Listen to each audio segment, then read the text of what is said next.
Return to the past with a warehouse. This video is purely for entertainment and does not infringe on copyrights or laws. The rights to the novel and image belong to the original author. We do not claim ownership. Don't like waiting and want to listen to this fanfic in full now? Subscribe to our Patreon, where you'll find the best fanfics. Chapter 301, Chen Guiyang Records 5. Chen Guiyang got Sanjiu's advice and went to take a seat early, and he took one of the best seats in the private room. The local nobles wanted to grab it, but when they saw the figures of military officers with 5th and 6th ranks appearing in the Master Yang box, they all behaved themselves. They couldn't afford to offend him. The master, who came with the 5th rank military officer, the servants spoke in Beijing dialect, and it was possible that the children of some wealthy family came out to play. It was better to have less trouble than more. Since Li Yuan invented the mule machine in Qingshan, such children of unknown wealthy families have not been uncommon. In the past 2 years, everyone has been used to be a low-profile person. This habit allowed Chen Guiyang to observe Li Yuan's movements leisurely. The play on the stage was very good, and several big and small actors that Chen Guiyang liked all appeared. In the end, there were several small programs that even promoted newcomers, but the girls of 12 or 13 years old were very charming and had no stage fright on stage. They were the future hope of Dayan Club. Chen Guiyang saw several minor supporting roles that she liked and had performed on stage before. Not surprisingly, they won applause from the whole audience. She also heard an unknown person next door shouting, "The one in green clothes is pretty. Wouldn't it be great if we bought her and sent her to Lord Liu?" Another person's voice was much lower, and he replied lazily, "Don't even think about it. Li Qingshan controls his people more than his eyes. He will chop off their hands and spank their mouths. If you want to be beaten, go ahead. I still have to do business with him." The first person said, "She's just a little whore. Li Qingshan is greedy and can't eat his fill, so why don't you let anyone touch her?" The second one said, "What do you mean by prostitute or not? You have been in Qingshan for about a month. Haven't you noticed that there are no brothels in Qingshan?" Li Qingshan said that, as long as he is here, brothels cannot appear. You think they are just little actors and actresses, but you don't know that they don't even have indentures. They are all good citizens. If you dare to rob or buy people, he will sue you for forcing good women into prostitution and robbing women. He has several lawyers who are always victorious, and the county magistrate is in the same boat with him. As long as Li Qingshan can provide evidence, he will win, no matter how he sues. Do you dare to mess with him? How many blind people have accumulated experience with blood and tears, my dear brother?" The first one said, "So, these girls are all good citizens? Hey, isn't Li Qingshan afraid that they will run away?" Li Qingshan said that people can come and go freely. Anyway, Dayan society doesn't need people, so there's no need to force people to stay here. In recent years, countless girls and boys have come here to beg for food, but less than 1/10 of them have stayed. The other 9/10 have left. Otherwise, where do you think the opera troops in Jinling and Kayantang come from? After learning opera here for a year and going on stage, there are many people outside who offer money to invite them to be their apprentices. I heard that Lan Xin was taken in by the Khan family troupe in Ludong Road. As soon as she arrived, she became the senior sister, with a monthly salary of 3 taels and 10% of the ticket revenue. Do you know Lan Xin? This girl trained by Master Kayan Han herself. When she sings, her voice will take your soul away. I watched her 3 plays and was wondering when she would sing Du Linyang. I didn't expect that. I can't see her now. What a pity, what a pity." The first one said, "So Mr. Lan from the Khan clan troupe came from the Dayan Club? I've heard one of their plays, and it was really this." Li Qingshan was so willing to let her go. If it were me, I would definitely not be willing to let her go. Not to mention, if she was from my family, even if she was from another family, I would have to find ways to snatch her away. The second one said, "Isn't he Mr. Li the kind-hearted man, and we are Mr. Zhang the playboy? If you say something bad about Li Qingshan on Qingshan Street, even the cats and dogs passing by will bite you." The rest of the words could not be heard because the head of the Dayan Club came on stage with his small gongs and drums to open the show. This time the MCs were the head of the troupe and Ko Xingxiao. Everyone was busy cheering for Ko Xiao, and Qian Hong's fanatical fans were shouting that they didn't want Ko Xiao to let go of Mr. Qian Hong. The scene was so lively that even the people sitting opposite could hardly hear what was happening, let alone the wall. Ko Xiao's clothes were simple in style, but complex in craftsmanship. She wore a red jacket with white sleeves and a golden peony, which made her look radiant. She was not annoyed when people asked her to replace Qian Hong, but interacted with the audience and made jokes. Chen Guiyang raised his lips slightly. The Dihad audiences of Dayan Club all have their favorite actors, and they fight over their favorite actors every day. Among them, Ko Xiao's fans and Qian Hong's fans are the most persistent, and the two sides fight every day. Chen Guiyang likes Mu Guiyang and the legend of the white snake. He has heard the criticisms of several parties and knows that Ko Xiao has a bad background. If she had not been chosen by Li Ju to build this Dayan Club, I'm afraid that her delicate body would have rotted away. But now Ko Xiao is in high spirits. Facing thousands of audiences and wealthy families like Wu County Magistrate and Wang Jiao, she is not afraid at all. It is enviable. The people on the stage were still talking and laughing to keep people in suspense, but Chen Guiyang's eyes had already landed on Li Ju. On this day, Li Ju was rarely wearing a bright red cotton cloak, with black satin trimmings on the edges, a dark green Taoist robe inside, black boots and a white silk mid-length shirt, all of which were very positive and stable. People in Kingshan like to wear hairpins with flowers on their heads, and there are all kinds of things, such as silk, gauze, velvet, peach, apricot, orchid, and plum medicine. Men mostly wear ears of grain, but Li Ju wore a double-branched wheat and a double-branched rice, the same as Chen Guiyang. The golden ears of rice and wheat are very dazzling, not to mention that they are made by Sanjiu, and are the same style and workmanship as the hairpins worn by Chen Guiyang. Next to Li Ju sat a girl wearing a small flower hat with a small yellow duck and chicken hairpin on it. This little girl was Huang Zhi's youngest daughter Yuanyi. Li Ju ate the snacks himself and picked out the varieties suitable for children for Yuanyi to eat.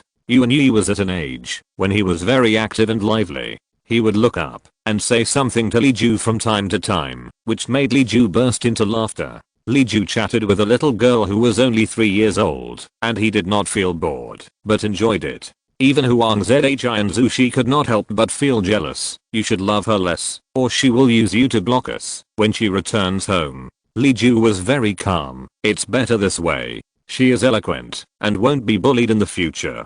Huang Zhi almost rolled his eyes at him. With you as her godfather, who dares to bully her? Even Zuking, and I dare not say a harsh word.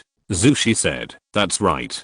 If you accidentally provoke her one day and she cries to you, can you be stern to your brother and sister-in-law until dark? Li Ju said, my girl is so cute and she won't complain. If she cries to me, it must be that you two did something wrong. What if I'm stern? Yuanyi seemed to understand that her godfather was supporting her and turned her head to smile at her mother. Zhu was far away from her, so it was not easy to scratch her little nose, so she could only snort and turn around. Li Ju was still very calm, telling Yuanyi to sit tight and not to be afraid, to do whatever he wanted, and he would support him in everything. Chen Guiyang was upstairs, and she couldn't hear what Li Ju was saying in the noisy environment, but she could see that Li Ju loved the little girl. Having been loved by her parents for more than 20 years, she certainly knew what it felt like to be cherished, and that was Yuanyi's current state, carefree, bold, curious, lively, even more lively than Chen Guiyang.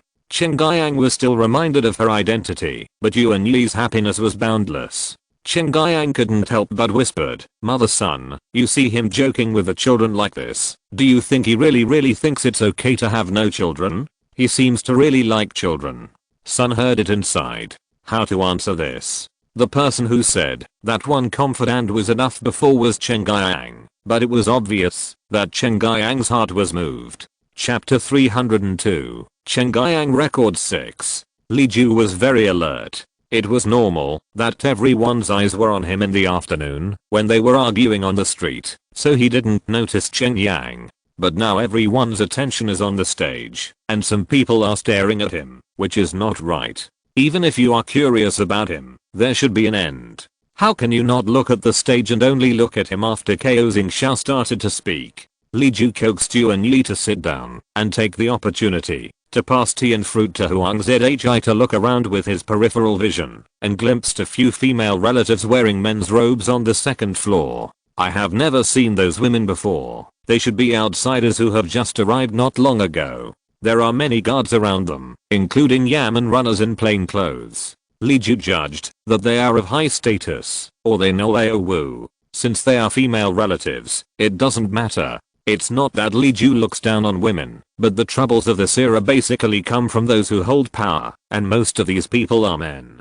Although Li Ju has been cheated by Yu Yaoniang, to be honest, even if she succeeds, the loss is just a drizzle. Even if County Magistrate Wu believed Yu Yaoniang's words, could he still go against Li Ju? Li Ju could withdraw from Qingshan City, but County Magistrate Wu still had to show his political achievements. So Li Ju didn't care about the things upstairs anymore, and concentrated on drinking tea, coaxing his daughter, and watching plays. The second generation of Li Yuan had a few children, and the previous Kia also gave birth to a child, also a girl. Her husband was okay, but her mother-in-law was quite dissatisfied. However, Li Ju gave the same New Year gifts to men and women, and because he liked girls, he would privately add some rare things such as sugar and eggs. Moreover, women could earn their own property in Li Yuan, and with the support of Li Ju, they could set up their own business and control real estate and land. Therefore, Kia's mother-in-law looked at the benefits brought by her granddaughter and favored this little granddaughter. County Magistrate Wu and others all knew that Li Ju liked girls, so those who gave birth to girls or had sisters sent their children to Li Ju's side and really surrounded Li Ju. The closest one was of course Yuan Yi, and next to him was Zhao Ko, who was adopted by Fuji Yui's parents and renamed Fu Xianja. The first person on the other side should have been Lana, but today Lana followed Sanjiu to the other side and didn't come. Now the one sitting was Kia's daughter, and then there was Huang Zhi's distant niece, the younger sister of Ran Zichen's wife, and the daughter adopted by Lao Liu's family. There were so many people crowded together, and Li Ju praised everyone he saw, and asked them to give him candy. Here, Li Ju gave candies, and gave some instructions. Only eat the candies given by your uncle, don't accept candies from others. What if you are kidnapped by kidnappers? If others try to coax you to eat candies and follow them, remember not to accept them, and run back to your parents and uncle. The children all shouted that they remembered. County Magistrate Wu said, there are more and more people in the city now, and strangers from other places come today and leave tomorrow, which really scares them. Every time the young man is carried by his family to go out for a walk, Yao King must watch over him personally, for fear of kidnappers. I think the Yamen runners are indeed useful, but they are not enough. But if we want to add more, not only will the money and food not be enough, but the people will not be able to keep up. If we relax the requirements, they might even get mixed up with gangsters. County Magistrate Wu's son caught a cold and had a fever at home and did not come. Even Yu Yaoniang only hurried out to see her old friend and then went back to take care of her son. Li Ju saw that she was now devoted to household chores, and although he could understand it, he felt it was a pity for her talent. But Yu Yaoniang chose the path herself, and Li Ju would not persuade her. Li Ju said, I will find a way to deal with this matter. A living person cannot be suffocated to death by urine. We must focus on development and public security. Wu County Magistrate said, I will also talk to my friends in Beijing to see if they have any suggestions. How can we compare with the capital in terms of the flow of strangers? I believe they have their own tricks. It was just a set of tricks such as road permits, household registration, civil books, curfews, and collective punishment. Li Ju did not have much expectation, but he did not want to spoil the fun. He smiled and said, I'm not familiar with the capital, and your way is the best. Wu County Magistrate said a few words, and Sanlang also came. Yu Fu brought his son and daughter with him. His daughters were the second and third mothers of the Yu family. They were both promised to others, and dressed like women. Originally, married women should spend the new year at their husband's house, but this year both of their husbands' families wanted to squeeze into the circle of the Jiangnan textile industry, so they took the opportunity to send their sons and daughters-in-law here. Although they spent the new year at their husband's house, they came along naturally, since their husbands came to such a grand event.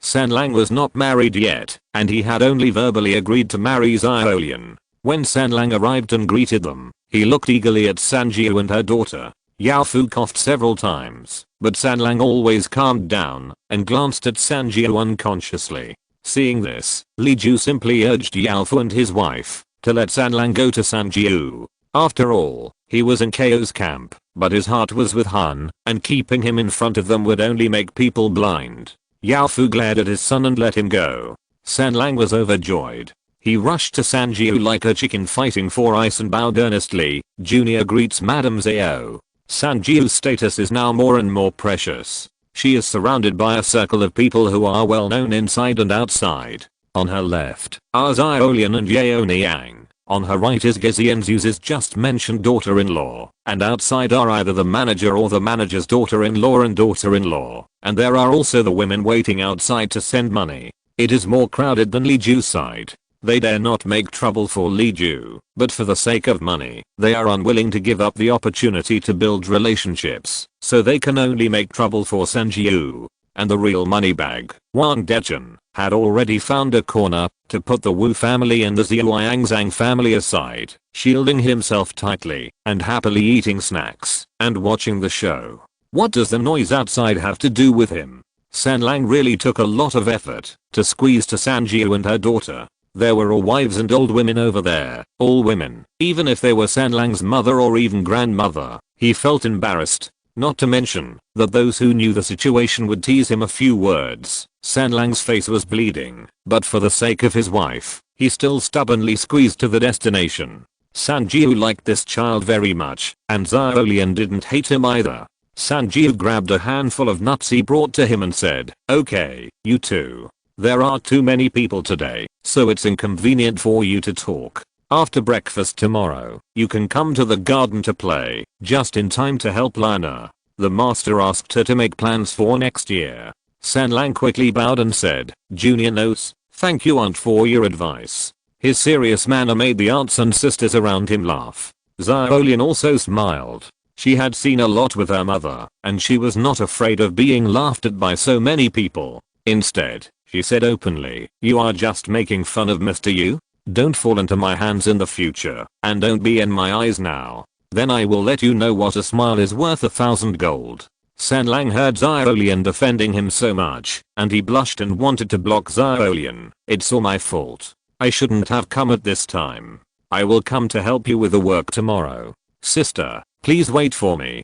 Xiaolian just smiled and didn't answer. The air was full of joy. The people of Liyuan celebrated their good day in such a lively manner, and there were laughter and joy everywhere. Sun from upstairs suddenly replied, "Master, I think Mr. Li has no prejudice against his family and treats his apprentice as well as his own son. It is normal for Mr. Li to treat the daughter of his best friend as his own daughter. This is what the master once said, love your own children as well as other people's children, right? Other people's daughters are also his daughters. I think Mr. Li loves the children equally, regardless of whose they are, which is also in line with his personality. Master, think carefully, am I right?" Chapter 303, Chengyang Records. Just as Sun thought, in Li Ju's eyes, Li Yuan's children were no different from his own children.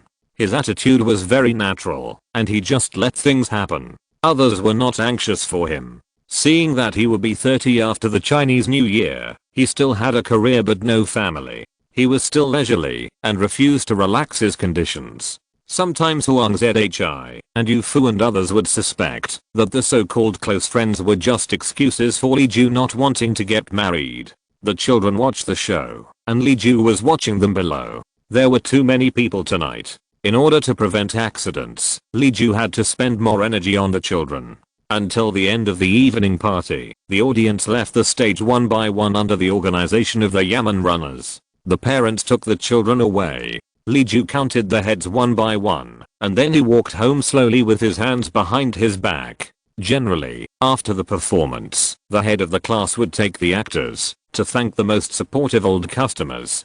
Tonight was not a formal performance, and the guests in the audience might not be the real supporters, so there was no such link. However, after the performance, the performer still wore brand new clothes. To find Lee Yuan's people, 80% of the people who performed on stage tonight were from Lee Garden, and the remaining 20% were from outside groups who were performing to gain fame. Therefore, the 80% of the people from Lee Garden went to Lee Garden and the residences near Lee Garden. It was a good idea to go together. If they had fun together, they could also go out shopping and eating together. Kyan Hong was also the last one to dawdle. The road from the troop to Lee Garden was not long. Even if you walked slowly, it would only take a little more than a quarter of an hour. When Li Ju was really left alone, Kyan Hong caught up with the others, and they had already walked half of the way. Li Ju noticed that someone was following him, so he turned around and saw Kyan Hong walking slowly in a red martial arts outfit. Kyan Hong played a supporting role in several shows later. This outfit was the outfit of the female warrior in the last show, which had a heroic and heroic feeling, and was completely different from her usual gentle and generous temperament. Li Ju just stood in the middle, looking at her without saying a word. The mute was confused for a moment, not knowing whether he should avoid it or stay to protect Li Ju. Kyan Hong walked up reluctantly and called master when she saw Li Ju's emotionless face. Li Ju asked directly, "You are looking for me, is there something going on in the troop?" Kyan Hong stammered, "No, it's my own business. Someone wants to marry me." Li Ju said, "If you are willing, this is a good thing. It happens to be the new year, so it's a double happiness. Master will give you the same amount as sending a sister to marry, plus 3 cents to prepare the dowry." Kyan Hong felt so cold in her heart. She asked, "I'm still hesitating. I just want to ask, will the master be reluctant to let me go? As long as the master is reluctant to let me go, I won't marry. I'm willing to play the piano and sing for the master for the rest of my life." Li Ju was indeed reluctant to let you go. After all, they were all acquaintances. "No matter how reluctant I am, there is no reason to keep you all here. If you really meet your destined person, it's fate. The Li family will always be your mother's family. If you are unhappy and need support, just come to me. This is the last little thing I can do for you." Kyan Hong wanted to say that she didn't want to regard the Li family as her mother's family, but facing Li Ju's stern face and his pure happiness, her courage disappeared again. Did Li Ju understand or not? Did he not say it for the sake of decency, or did he really not feel her feelings? Kyan Hong was confused. "Thank you, master, I will think it over carefully." Kyan Hong bowed again and quickly passed Li Ju to the residence of Dayan Club. Li Ju put his hands behind his back and sighed when she disappeared. It would be strange if he couldn't see it. He couldn't see it in the early years because he really didn't understand. How could he not understand when there were so many people behind him who were drumming up support and even writing poems, lyrics, and songs? But he couldn't respond. Kyan Hong's background was like that, and she herself was delicate and sensitive. Li Ju knew that he really wasn't moved, so he refused. Would Kyan Hong believe it? Looking back, she would be sad and self-pitying. It's okay like this. Kyan Hong is different from Yu Yaoniang, Sanjiu, and even Yu Yaoniang and Xiaolian. Sanjiu and the others have the ability and ambition to start their own business, but Kyan Hong doesn't. Kyan Hong is a flexible and delicate woman, and she would rather have a home. As long as she can find 2 people, it won't be a waste of her years in Jinling. As for whether Kyan Hong's future husband's family will let her continue to perform on stage, Li Ju never thought about this question. Small families can't afford Kyan Hong, so how can big families let their daughters-in-law perform?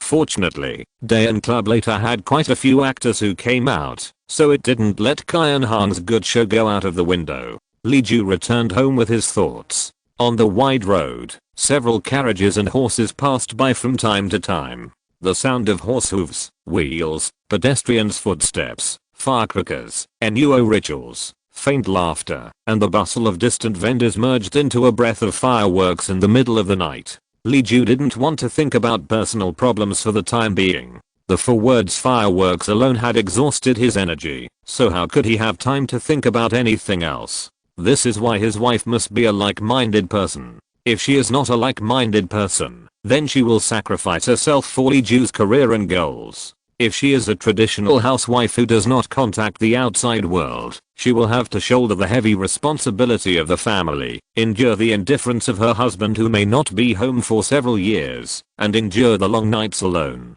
If she wants to fight with Li Ju, she must relearn to accept Li Ju's set of theories. If she does not agree with Li Ju's theories, but is forced to accept them for the sake of her husband and family, Li Ju does not think such a family can continue to exist stably. A woman who can be a fellow traveler with Li Ju will most likely be interested in Li Yuan's scientific theories. As long as Li Ju continues to preach, he will meet this confidant sooner or later. After all, the fairy couple that Li Ju most yearns for is Mr. Wu and Sister Yi. On the first day of the new year, the entire Li garden was on holiday. The garden has never been so full. At mealtime, even the corridors were full of people. Li Ju still got up early in the morning to practice boxing and running, walk the dog, walk the cat, and walk the otaku. There were few people on the way there, but there were people everywhere on the way back, and he couldn't even greet them. With the skyrocketing number of long-term and short-term workers in Li Garden, there are more and more residents in the city, and Li Ju can recognize less than half of the people in Li Garden by name at a glance.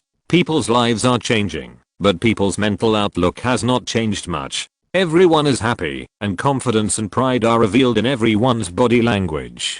Life has been getting better and better in recent years, and everyone has more and more hope and confidence. Li Ju hoped that such a situation would occur in other cities, and gradually, there would be no more people starving to death or freezing to death in this world. If you're listening to this novel on a channel other than Fanfic World, it means they downloaded and uploaded it without effort. We cordially invite you to visit our channel, Mundo Fanfic Novelos. There you'll find the original version of this story and you can explore many other novels of various genres. We're waiting for you to immerse yourself in a world of incredible novels. Chapter 304 New Year's Heart Plan. The New Year's festival in Qingshan City lasts until the 15th day of the first lunar month, but the New Year's festival in Liju ends on the 3rd day of the first lunar month, and the New Year's festival in Liyuan only lasts until the 7th day of the first lunar month. There is a lack of entertainment, and there are too many opportunities to make money, so people always start working hard for the new year early. It just so happened that Sanjiu and Wang Dechen didn't want to waste time at home, so they made an appointment to discuss New Year's plans with Li Ju before the new year. Sanjiu and Wang Dechen each prepared a New Year's gift for Li Ju. This was the first time that Li Ju had received a private gift from someone from Li Yuan since he came to this world, and it felt quite novel. After all, his previous gift exchanges were all with outside doors like Liu Huang and Liu Chen, and he had never received any gift from someone from Li Yuan so formally. Sanjiu blushed slightly, and Wang Dechen no longer had a smiling tiger expression, but both looked a little embarrassed. Sanjiu gave a yard bought in Jinling City, and Wang Dechen gave him a pair of large white geese that he had bought from other places. The courtyard is easy to understand. Sanjiu knew that Li Ju would need many places to settle his property when he arrived in Jinling. However, it was easy to settle the property, but he might not leave a place for himself. It was thought that the big garden bought before would be made into a place like Li Garden, where people could come and go, and the courtyard would be just right for Li Ju to live in when he wanted to be alone, so as to avoid having to hide in the school, to retreat like in Qingshan City when Li Ju wanted to do something behind people's backs. Li Ju felt it was a waste, but seeing Sanjiu's embarrassment, it was not easy to say such words, so he just said, "Thank you for your thought." Seeing that he did not understand what he meant, Sanjiu had to explain, "I know that the master does not pay much attention to food, clothing, housing and transportation. This yard was bought from the weavers of their Yang family weaving factory. It is located in the South City, where 10,000 weavers live, and it is also close to the farmland on the outskirts of the city. It is convenient for the master to chat with the weavers and farmers when he is free, and it is also easy to get to know the situation by spending more time with everyone. I have thought a lot for the master, and I did not buy this yard because I have too much money and nowhere to spend it." Li Ju suddenly felt relieved and said, "I was wrong and treated you as an outsider. Please don't blame me. Considering your generous gift, your big white goose is also worth mentioning, old Wang." Wang Dechen smiled and said, "Of course. The white geese I sent are new species introduced from Chenghu Lake. I heard that a local fisherman read our journal and had some experience in hybridization. He used the local domestic geese and wild geese to crossbreed to get an improved breed. They are big, meaty, rough and seldom get sick. Local people call them Lee's geese. I finally asked someone to get a pair for you, one to make the master happy, and the other to improve the bloodline of our big white geese next year. Li Ju was really happy. Didn't he write so many miscellaneous things just for people to read? Someone actually took the initiative to introduce species from the wild with just a little hint, and succeeded? Li Yuan's own breeding industry has not yet succeeded in introducing wild boar bloodline. His hard work in the past few years has not been in vain, and he has finally got some response. Wang Dechan added, I heard that some people want to attract pheasants and Muscovy ducks, but I don't know if they will succeed. Anyway, this big white goose has succeeded. I thought that I don't have much money, and the things at home are either given by the master, or come from the master's property. It's meaningless to give them to the master. I'm not Madame Zhao, who has a broad vision. I'm not the housekeeper Wu, who has the handicrafts that my mother and wife can make. I can only rely on luck to please you. Sanjiu said, Wu Dalong's family are all honest and simple, and the gifts they prepared for the master are also honest and simple. He felt that he was not as good as me and Leo Wang, so he was embarrassed to come with us. I was worried that he would be afraid to come to you, and then the kindness of Madame Wu and the housekeeper Wu would be wasted. Therefore, I told the master first. If the master really doesn't see him coming to send it, I have to ask him. Li Ju knew about Wu Dalong, but it was true that Wu Dalong was not as smart as Sanjiu and Wang Dechan, so he had no idea what Li Ju liked. Sanjiu added, originally, Yu Yaoniang wanted to think of something, but I saw that she was almost pulling out all her hair, so I had to come up with an idea for her, that is, to ask her not to send it. The master often said that a woman is not an adult until she is 18, and she is still a little girl. If she spends her monthly salary to buy it, how can the master accept it? If it delays her work and makes her spend time on it, does the master want to see her doing these things? I will let her and Lina make an account book together, and the master will be happy to see that she can be the head of the family. In addition, with her around, Sanlang and Lina will not be criticized for staying together. Master, am I right? Of course I'm wrong. Sanjiu is simply Li Ju's most handy tool, except that she has no lofty ideals and cannot accommodate everything in the world. She is a perfect match with Li Ju in other aspects. Li Ju took the house deed, put the cage containing the big white goose in the backyard, asked the boys and girls to watch it, and praised them for their good sending. After saying this, Sanjiu took out the New Year's plan. The top one is the personnel plan for Li Garden, which was presided over by Xiaolian, with Yu Sanlang helping out, and Yu Yaoniang also coming over to ponder for a while. Needless to say, after 2 years of training by Li Ju, they really wrote this kind of ready-made plan in a very good way, especially the numbers. Whether it is the algorithm or the estimation method, or the logic of thinking, there is no mistake at all. At a glance at this plan, Li Ju thought it was more than enough to maintain the status quo. Xiaolian has indeed inherited your advantages, with an active mind and a clear mind. If someone else were to do this, they might not be as good as her. Unfortunately, she is not aggressive enough. After all, she is young, and has not yet gained enough experience, so she only dares to deal with existing things. Take this flat glass, for example. When you and I talk about it, it must be written in a one-stop manner, including the joint venture, the transfer of formula, and the government price control. Xiaolian only dared to write how many people she would need to have a glass workshop at home. What she wrote is not wrong. Our own industry only needs this plan, but it is not enough. I hope she can go further. Sanjiu shook her head. No. If she were like me, following you all her life, and guarding your property, then what would be wrong with taking 10 more steps? But looking at her appearance, she will most likely go out. I know the master does not distinguish between married and unmarried daughters in his heart, but the world is like this. Once she goes out, her heart can only be in her husband's family. It is impossible for her to be as focused on the garden as I am.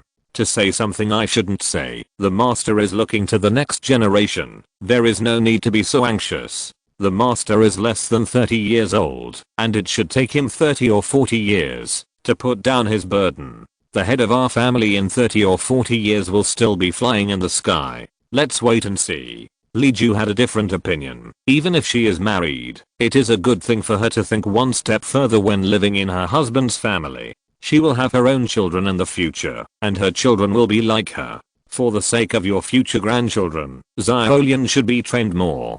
San Jiu really hoped that Xiaolian would have a good fate. When Li Ju mentioned grandchildren, she was very excited.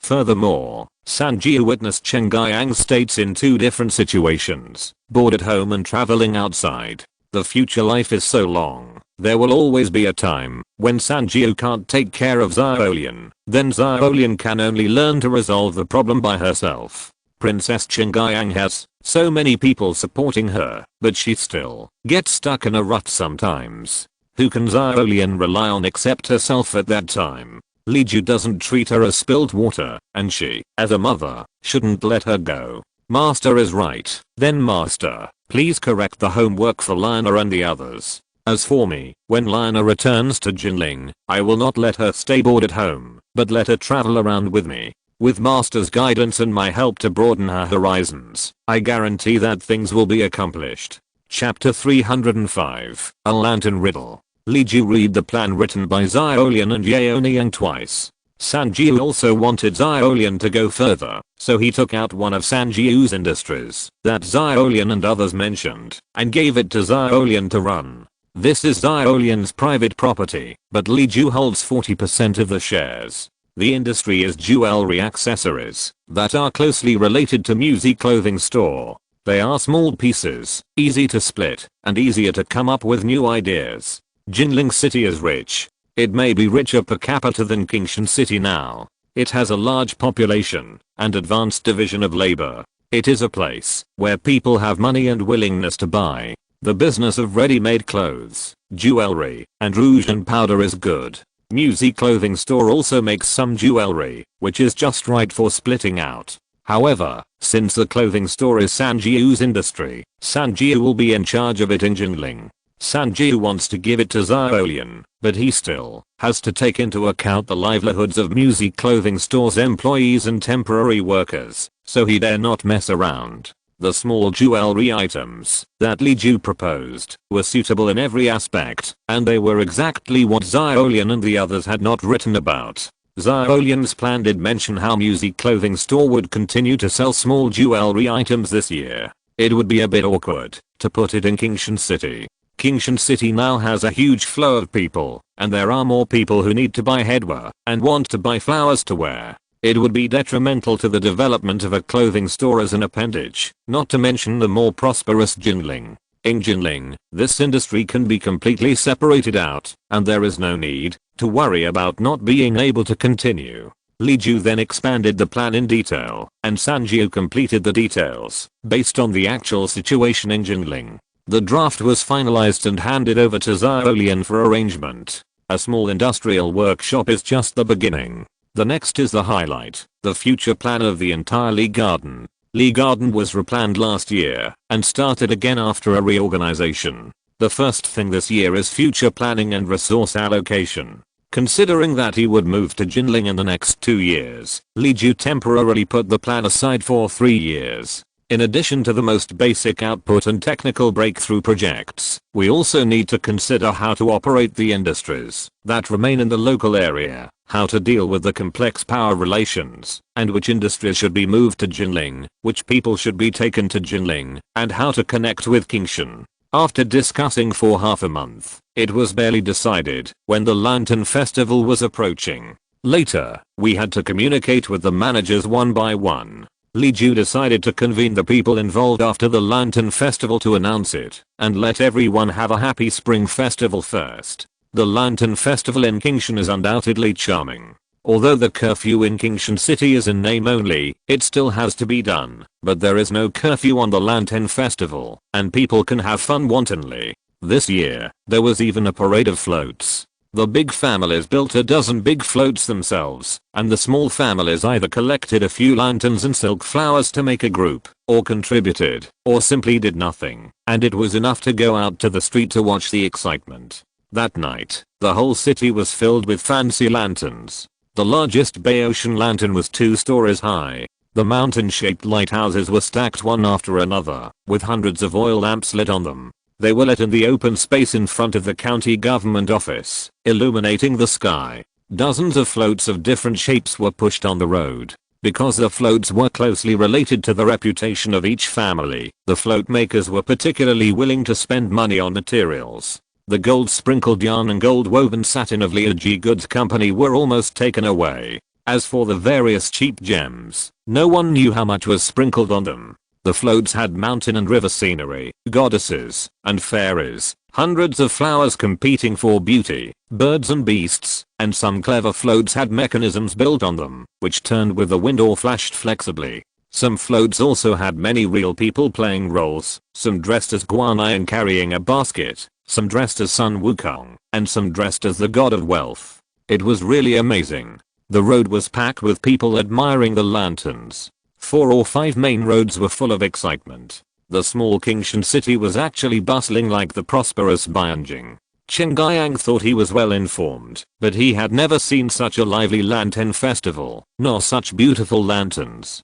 They were glittering and dazzling, and people were dazzled if they were not careful. In addition to the beautiful floats, the lanterns on the roadside also had their own characteristics. Various lanterns were hung like a wall of lanterns, including glass lanterns, and grass flower lanterns. No 2 lanterns were exactly the same. There was a riddle under each lantern for people to guess and play, especially the lanterns hung by some shops and vendors. If you guessed the riddle, you could take the lantern away directly. There were always many eager people gathered in front of the doors of those shops with particularly exquisite lanterns. Some wealthy people wanted to buy them directly, but ordinary lanterns were easy to buy, and those in the town shops could only be sold after the lantern festival. Chen Guiyang walked along the way, looking and buying. Several people around her held several lanterns. Finally, she was attracted by the large colored glass window at the entrance of the Liaji Goods store, which was decorated with colored yarn lanterns with a scene of flowers and plants. This lantern was supported by a crimson wooden stick. The lamp body was 1 foot and 2 inches high, and the decorations underneath were 3 feet long. With the lamp cover, it was already taller than many petite girls. There was no other ingenuity in this lantern, just a pile of technology. The scene of the year is a decorative art that draws flowers of the 4 seasons in a pattern. This lantern is made of colorful colored glass, and each side of the 8-sided lantern is decorated with flowers and cordyceps of the 4 seasons. An oil fire inside shines colorful light through the colored glass. Under it is a circle of soft thin multi-layered colorful yarn, floating and swaying like smoke and fog. There are several circles of long glass tassels in the colored yarn, and several glasses are embedded with flowers and plants made of various materials. When the wind blows, the glass beads clink and collide, and the sound is very pleasant. The words "not for sale" were written next to the glass lamp. The shop assistant was muttering that those who guessed the riddle correctly could get it as a gift. Chen Guiyang couldn't help but take a closer look. Seeing that she liked it, Ziking and others hurried over to look at the riddle. This riddle looked ridiculous and long. It was annotated with pinyin. The answer was not a simple word, phrase, animal or object like other riddles. The full text was to use one's heart and destiny is the most precious and difficult. The rise and fall of the world is sad and painful. You should have all of them. Fan said, worry about the world before you worry about yourself, and be happy after the world is happy. It's even worse. It's a blessing from heaven, and it's my fault if I lose it. The answer to the riddle was treasure next to it. This made Chen Guiyang's heart move. Before worrying about the world, be happy after the world is happy. These 2 sentences are good.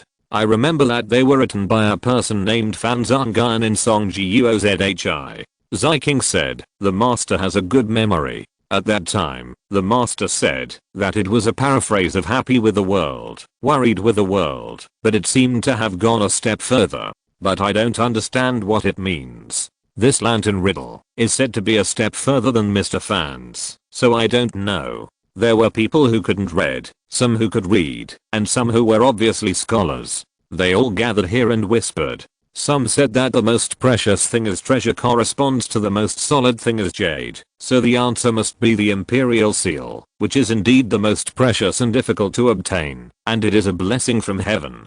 Others said it was the country, because Fan Zhangyan's two famous articles refer to this, and the country is much more valuable than the imperial seal. There was also a fearless person who said I'm afraid it doesn't refer to the emperor, but before he finished speaking, he was covered by his mouth and dragged out by the person next to him. Chen Guiyang read it several times and suddenly went up to the waiter and asked, "Excuse me, is this riddle from the boss of Liu Ji?" The boss of Liu Ji is Li Ju. This is no secret, Chen Guiyang knew it a long time ago. Chapter 306. It's not too late to meet each other. Chen Guiyang was not in a hurry to guess the riddle, but asked the person who came up with the riddle first. The clerk smiled and said, "You have a good eye, young lady. It was the one from our boss Mr. Li." There were two bosses in Liu Ji goods store, the big boss Li Ju and the small boss Chen, who was in charge of dyeing and weaving. When the clerk spoke, he had to make it clear that it was Li Ju who came up with the riddle. Chen Guiyang turned around on the spot, picked up the shopkeeper's pen, wrote the two words people's heart at the answer, and asked, "Is my guess right?" The clerk looked at it, but did not say whether it was right or wrong, and said, "Miss, your guess makes sense, but I have to ask the boss whether it is right or not. It is different from what the boss said, but I think it is somewhat interesting." Chen Guiyang was slightly surprised and said with her hands behind her back, "Then I'm curious about what the answer is. You are quite knowledgeable and can judge how much my answer is interesting. Have you also been to school?" The clerk smiled and said, "Miss, you don't know. Everyone in the store has been to school and can recognize words." Chen Guiyang asked, "Are they all taught by your boss? I heard that he opened a charity school. Anyone who wants to go to school can come and study, but he doesn't teach the 4 books and 5 classics." "That's right. A counter worker like me is willing to learn a little arithmetic and the principles of business. The little ones can't understand much of what Confucius said, and the poem said. They still have to work to earn money on weekdays." As the clerk was talking, Li Ju, who was talking to dyeing and weaving Chen in Liu Ji goods store, heard the noise and came out, asking, "Liu Zuan, what's wrong?" The clerk named Liu Zuan replied, "Master, this girl guessed half of the riddles. I don't know if it counts, and I was just about to report it to you." Chen Guiyang clasped his fists to Li Ju in the etiquette of men clasping their fists. "Sir, I guessed the people's hearts for your riddle. In my opinion, there is nothing more important and precious than the people's hearts in the world. I wonder what your answer is?" Li Ju was not surprised that someone could think of people's hearts. Water can carry a boat, but it can also overturn. It is also circulated in this world. People's hearts are pleased, and God's will is obtained, and people's hearts are obtained, and the world is in harmony. Other principles he had elaborated in Romance of the Three Kingdoms. He recognized that the woman in men's clothing in front of him was the one in the private room upstairs of Dayan Club. He had speculated that this person might be of noble status or a relative or friend of an official, so it was natural for this person to think of people's hearts. Li Ju did not answer but asked, "In your opinion, what exactly is people's heart? Is it the will and yearning of the people, or a tool for seeking the truth, or is it individual people?" Chen Guiyang did not answer immediately. Instead, she thought for a moment and suddenly realized, "I understand.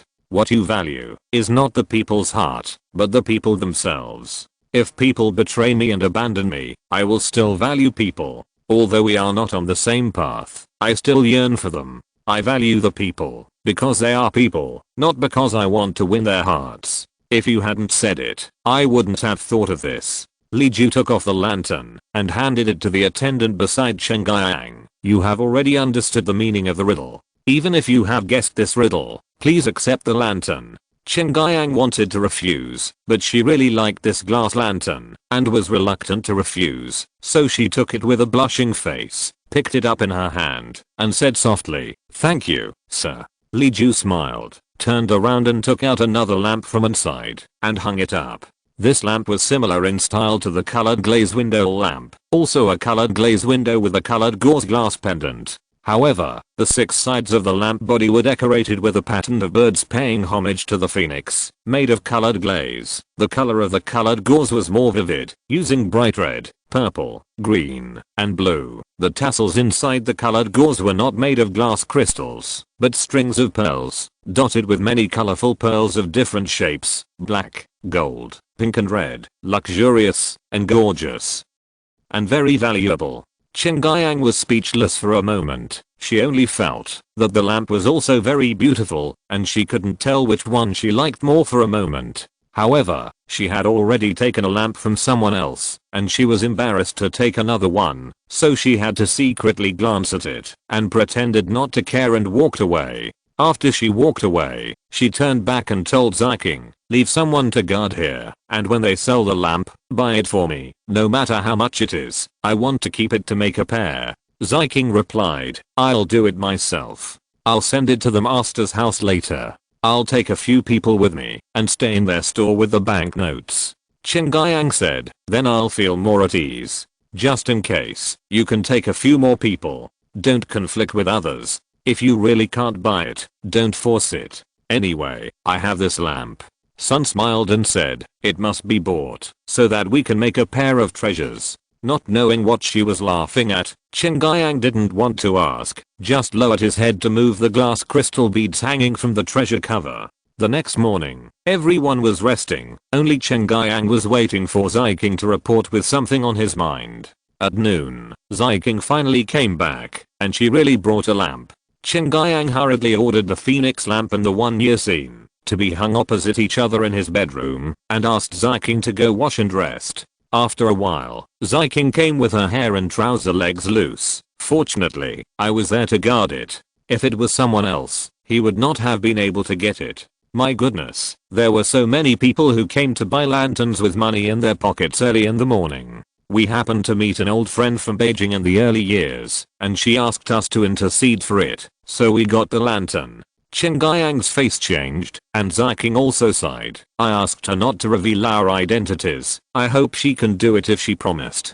Yu Yaoniang asked, "Who did you meet?" "That year in Beijing, when the master was still walking among the people, the maid of a few sisters who played well with each other. I can't remember whose maid it was, but she was old, but she recognized me, and asked if the master was here too. I didn't dare to say yes, and I was vague. She asked again if the lantern was bought for the master, and I said yes. She persuaded others not to rush to grab it, and she helped us queue up to buy the lantern. Don't worry, the money was paid in full." As for her master's family, I vaguely heard other people asking her, "How is Mr. Huang?" "She must be a local Huang." Yu Yaoniang said, "Then I know, she must be from Mr. Huang's family." When the county magistrate showed us the house, the wife of Mr. Huang was there too. I recognized her, having seen her before in the capital. I didn't recognize any other wives who were worthy of a name, so it had to be her. Yu Yaoniang frowned slightly after she finished speaking. She wanted to be more comfortable for a while, and hoped that this old acquaintance whom she hadn't seen for 10 years would not reveal his identity. In fact, Mrs. Huangzu received a report from her confidant that she had seen the maid of the eldest princess, and she wanted to tell Huangzhi at that time. But she soon came to her senses again. The princess should be in Jinling at this time, but the princess's maid appeared here. Thinking of the fact that she was commissioned by Magistrate Wu to help arrange for people to decorate a house last month, she was now 90% sure that the person living in that yard was the princess. Once this news leaked out, the princess's face and reputation would be ruined, but she didn't know who would be responsible for this. Not to mention that she liked the princess very much, not to mention their friendship 10 years ago, just to prevent the Huang family from being bullied in the future because of offending the princess. She must not let the news leak out. The more people who knew about this matter, the more loopholes there would be. No matter who leaked the news in the end, she would definitely take the blame, so this matter could only be suffocated between the two of them. Thinking of this, Zhu smiled and said, "This matter is of great importance. You haven't told anyone else, have you?" After receiving a negative answer, Zhu continued, "Please don't go home for the next few days. Stay here with me. You can't leave my sight, and you can't pass on information to anyone outside. Some things, if others are unwilling to tell us, of course we can only keep them to ourselves. Chapter 307, Qingyang Record 7. Qingyang didn't know if Madame Huan would be a heretic, but she had no other choice. If her identity was revealed, she would immediately return to Jinling and just say that it was her palace maid who was shopping in Qingshan City these days. After waiting for 2 days, there was no movement in the city, so Qingyang felt relieved, thinking that the lady must be very smart. How could she show off? So Qingyang continued to go back and forth between several places in Liyuan, this small Qingshan city. What she was most concerned about was the opening of the Liyuan school. She went to attend the classes twice, including medicine, biology, and agriculture. Although it was good, there were more practical classes and fewer theoretical classes. Most of the teachers knew the results, but not the reasons. It was not as good as what she could learn from correspondence with Li Ju. After 2 days in Qingyang, I stopped going there. I wanted to go somewhere else. It happened to be the early spring of the year. The south of the Yangtze River began to have a moist rainy season with continuous spring rain. The sun was shining, and the clouds were misty, reflecting the waves of the pond and the clear river. The flowers and willows on both sides gradually became red and green. Egrets flew in the woods and wilds, and yellow orioles sang in the flowers and trees. The bright and soft spring light made people stay, and could not leave. Qingyang stayed in the sound of oars, waves, swallows, and flowers. Then the small classroom, where Li Ju taught in person, officially opened. Now Li Ju's classroom has been moved to the school on the outskirts of the city, but it is still open to the public. No matter who wants to listen to the class, just come and listen. The difference is that the main force of the class now is the teaching teachers of the school and the very experienced craftsmen and farmers.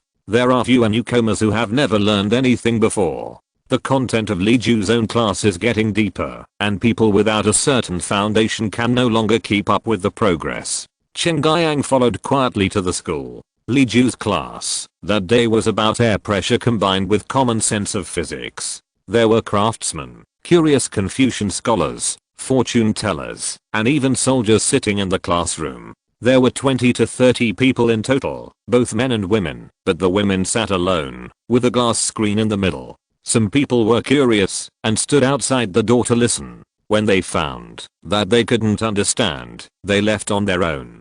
Some new people came to fill the empty seats out of curiosity, so there were always many people coming and going outside the classroom. Everyone was used to it. When Qingyang came with Ziking and others, a family in front of them left, leaving a seat near the podium. Qingyang, Ziking and others filled that empty seat. In front of them was a small square room, painted white, with 2 doors in front and back. On the door was a small note with the words Classroom A3, 123, written on it. It was empty inside, with nothing but tables and chairs. The layout was clear at a glance. Both walls of the room were made of tile windows and glass windows. Glass was precious and only used on the lower windows. The thin tiles made of clam shells occupied the vast majority. The light transmittance of glass was needless to say, and the tiles were also translucent sheets, so the room was well lit and very bright. Ziking was quite unhappy, because she had to inconvenience the princess by standing outside to watch the fun. But when she looked up and saw such a bright and transparent room, Ziking forgot what to complain about for a moment, and was only left with a face full of surprise.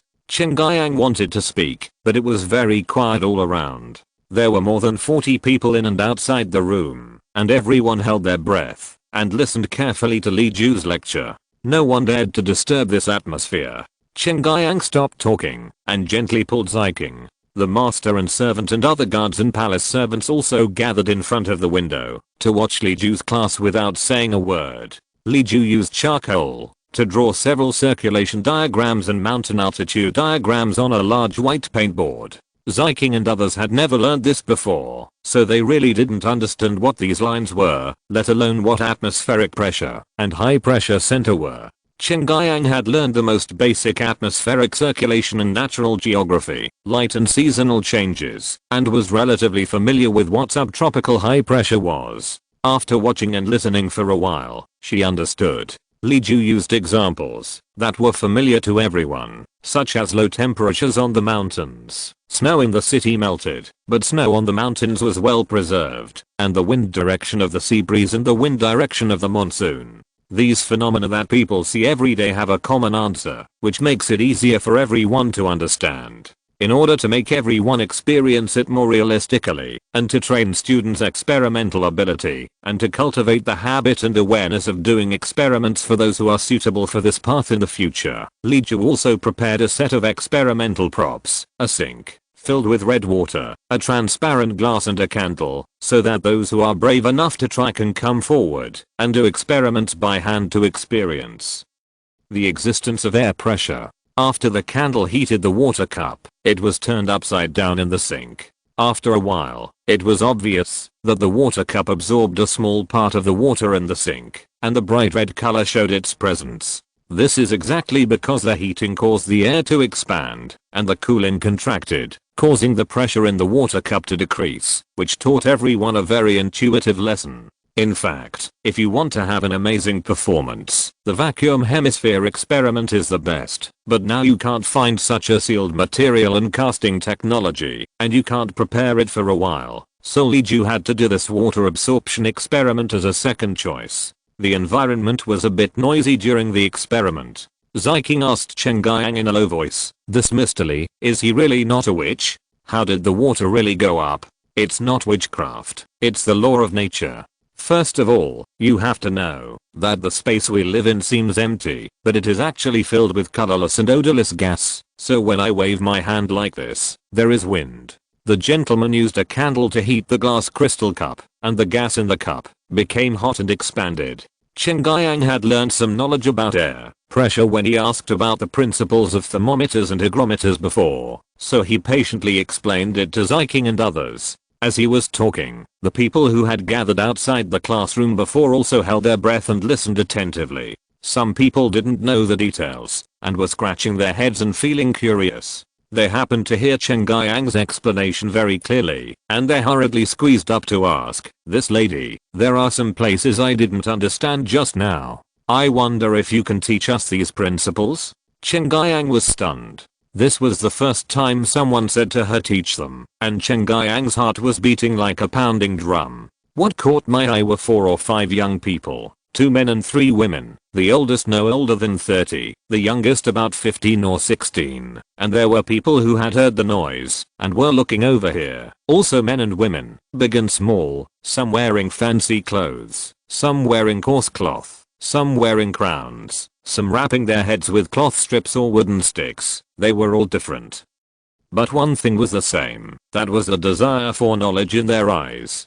Ziking subconsciously wanted to refuse, but Chen Guiyang pushed her back, stopped her, and said to the person asking the question, I don't know much, it's okay to talk about my opinions, but I'm afraid I'll mislead you. Why don't we go and ask the teacher for advice together? At this time, a voice interrupted, no, young lady, what you said is very good, you have more patience than me, I should be the one asking you for advice on the principles of studying and teaching.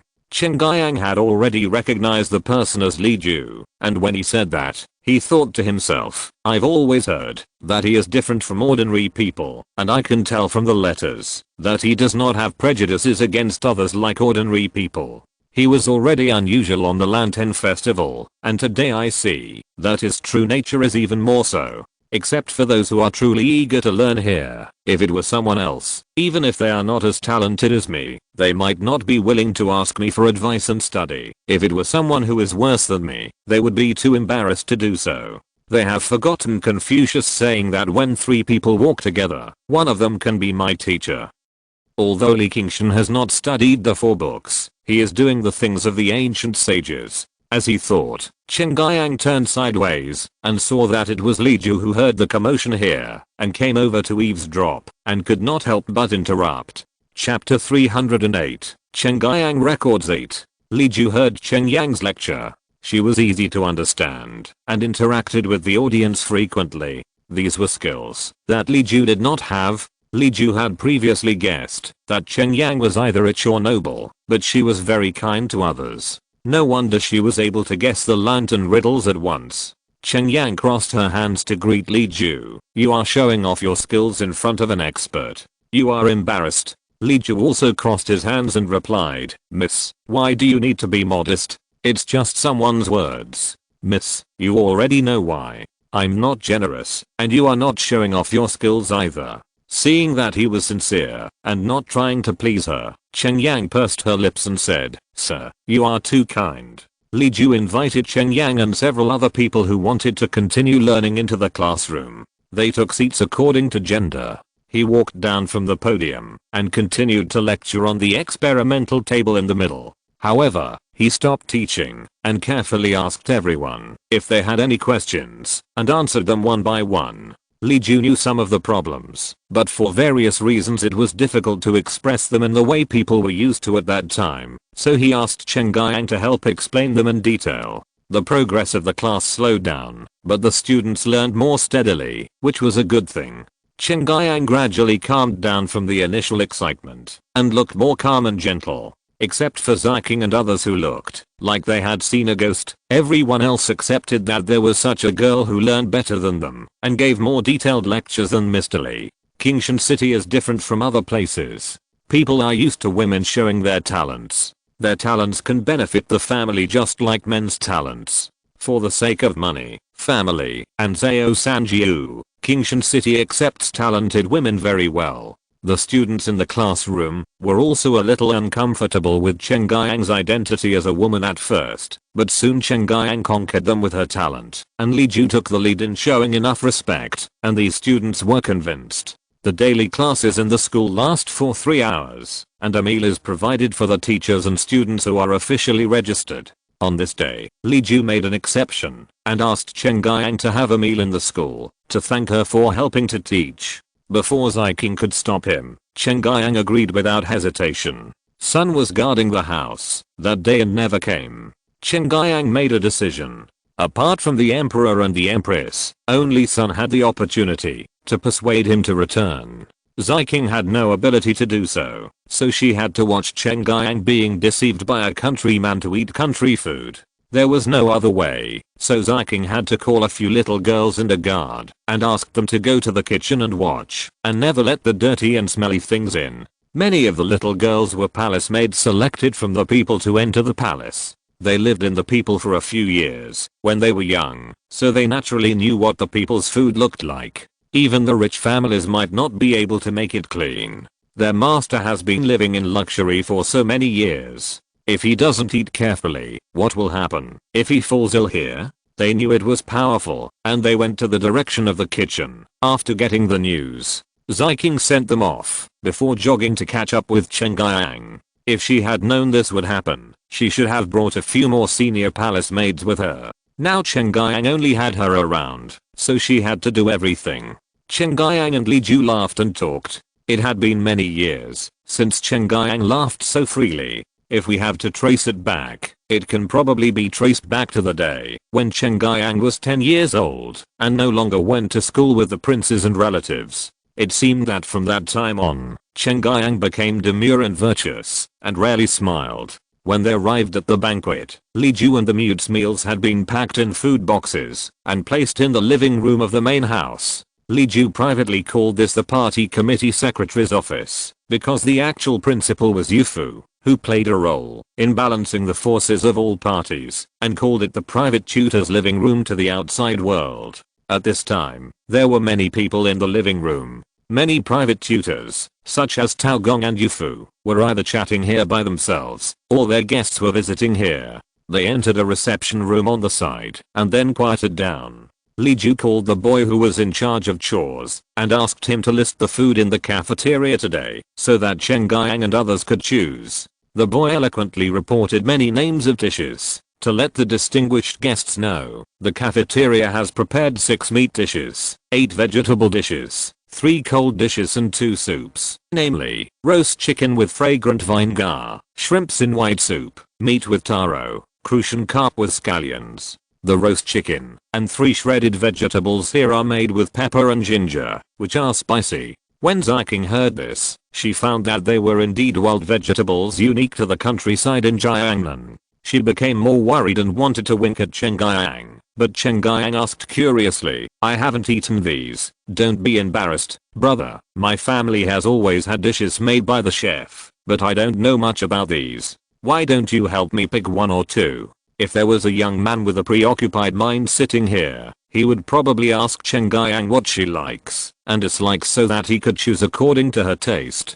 But the person sitting here now was a fool who didn't hear Chen Guiyang's voice over at all. Instead, he made the decision directly, from the girl's accent. I think you are from the north, right? Although river and seafood are delicious, you may not be used to them. In this case, please ask the kitchen to pick out taro meat and rough roast chicken for the girl, and ask Chef Chen to get some crab yolk oil for the girl to taste. Also get a bowl of kelp and bone soup, and a bowl of fermented rice with bean sprouts. Use smaller portions. Chen Guiyang's face changed slightly, and Ziking on the side almost laughed out loud, but luckily she blocked it with the back of her hand. Chen Guiyang glared at her and said, you guys pick a box and go eat. Ziking pushed the other little girls away, and 7 or 8 maids surrounded the boy who worked as a handyman in the school, asking him questions like, does this one have pepper? Does that one have chicken soup?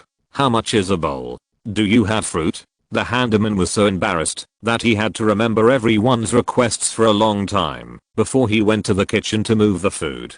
Chen Guiyang now knew that he had to pay for meals when he went out, usually by billing, but he didn't know what the procedure was in the school. Li Ju told the truth. All expenses of the canteen are put into my private account. If the tutor has relatives or friends visiting, or guests come to visit, they will be entertained for a few days according to the custom, and the host will be responsible for the rest of the days. Although I don't know who the girl is, but thanks to her assistance recently, the teaching effect has been seen. This meal, or if we are lucky, the future meals will naturally be put into my account. If he said that he was treating a friend, Chen Guiyang would probably be unwilling, but if he said it was a thank you, Chen Guiyang would feel at ease. Moreover, no one in the capital is alone. Everyone has 3 or 5 maids, 7 or 8 guards, 90 laborers and 1 or 2 mothers, and they are surrounded by people. The momentum is huge. Of course, the relatives and friends also include the money for the servants, to eat and run errands. Chen Guiyang didn't think there was anything wrong with Li Ju inviting her servants as well. She clasped her fists to Li Ju again and said, then I will obey your command. While waiting for the kitchen to deliver the meal, Li Ju dragged Chen Guiyang to ask for advice for a long time with great interest on how to transform obscure knowledge into simple and easy to understand content to convey to everyone, and how to observe whether the person who said I understand really understands. You have to know that 2 years ago, Li Ju told you Fu what self-pollination is and how to emasculate rice. He taught it 5, 6, 7, or 8 times until he was dry-mouthed before forcing it into his mind. As for how many times Yu Fu understood it on his own after he went back, God knows. Seeing that the content of the teaching is getting deeper and deeper, there is an experiment to do when talking about air pressure today and how to express it. If he wants to talk about potential energy conversion tomorrow, Chen Guiyang is simply an enlightenment teacher born with the gift of nature.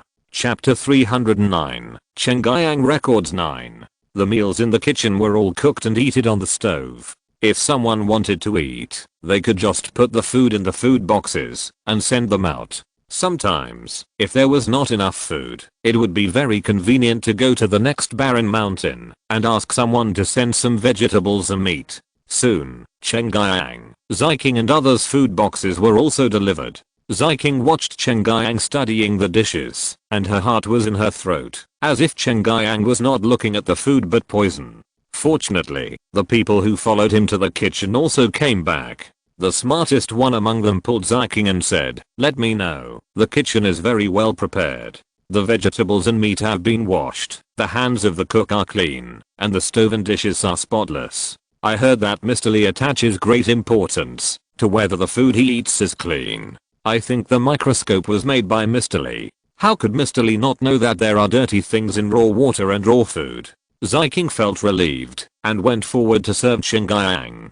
Chen Guiyang pushed her to eat. You don't need to serve. Look, the host is doing it himself, but I'm a guest, and I need 7 or 8 people to serve me. Ziking had no choice but to step aside and get together with others to deal with it casually. The dishes and rice were all good, but in the eyes of Zyking and others, it was really aggrieved. Even when he was traveling incognito, Chen Guiyang had never eaten such a simple meal. Aren't there 18 bowls for a meal? I heard that Mr. Li was also wealthy, but why did he eat so simply? If it weren't for the same dishes in Li Ju's own box, Zyking would have suspected that Li Ju deliberately cheated her master. Chen Guiyang himself was fine. After all, the cooks were brought from Beijing all the way. Even if local ingredients were used, the cooking was still Beijing style. This was the first time that Chen Guiyang really tried the Jiangnan flavor, and it was indeed unique. Some people were not used to Chen Guiyang's food, and some were as accepting as Chen Guiyang. Anyway, there were many varieties, and they ate them privately, and everyone ate a lot. After the meal, the errand boy came to collect the bowls and the sundries in the hall. Of course, the school didn't expect that there would be things like rinsing the mouth and tidying up after the meal, so Chen Guiyang and others could only follow the local customs. Li Ju asked, "Thank you for your help along the way, young lady. I haven't asked you how to address me. My surname is Li, and my brother gave me the name Barxiu. People outside respect me and call me King Shen Li. This is the person who works with me. He is called Dada. Because he can't speak, I have to convey everything."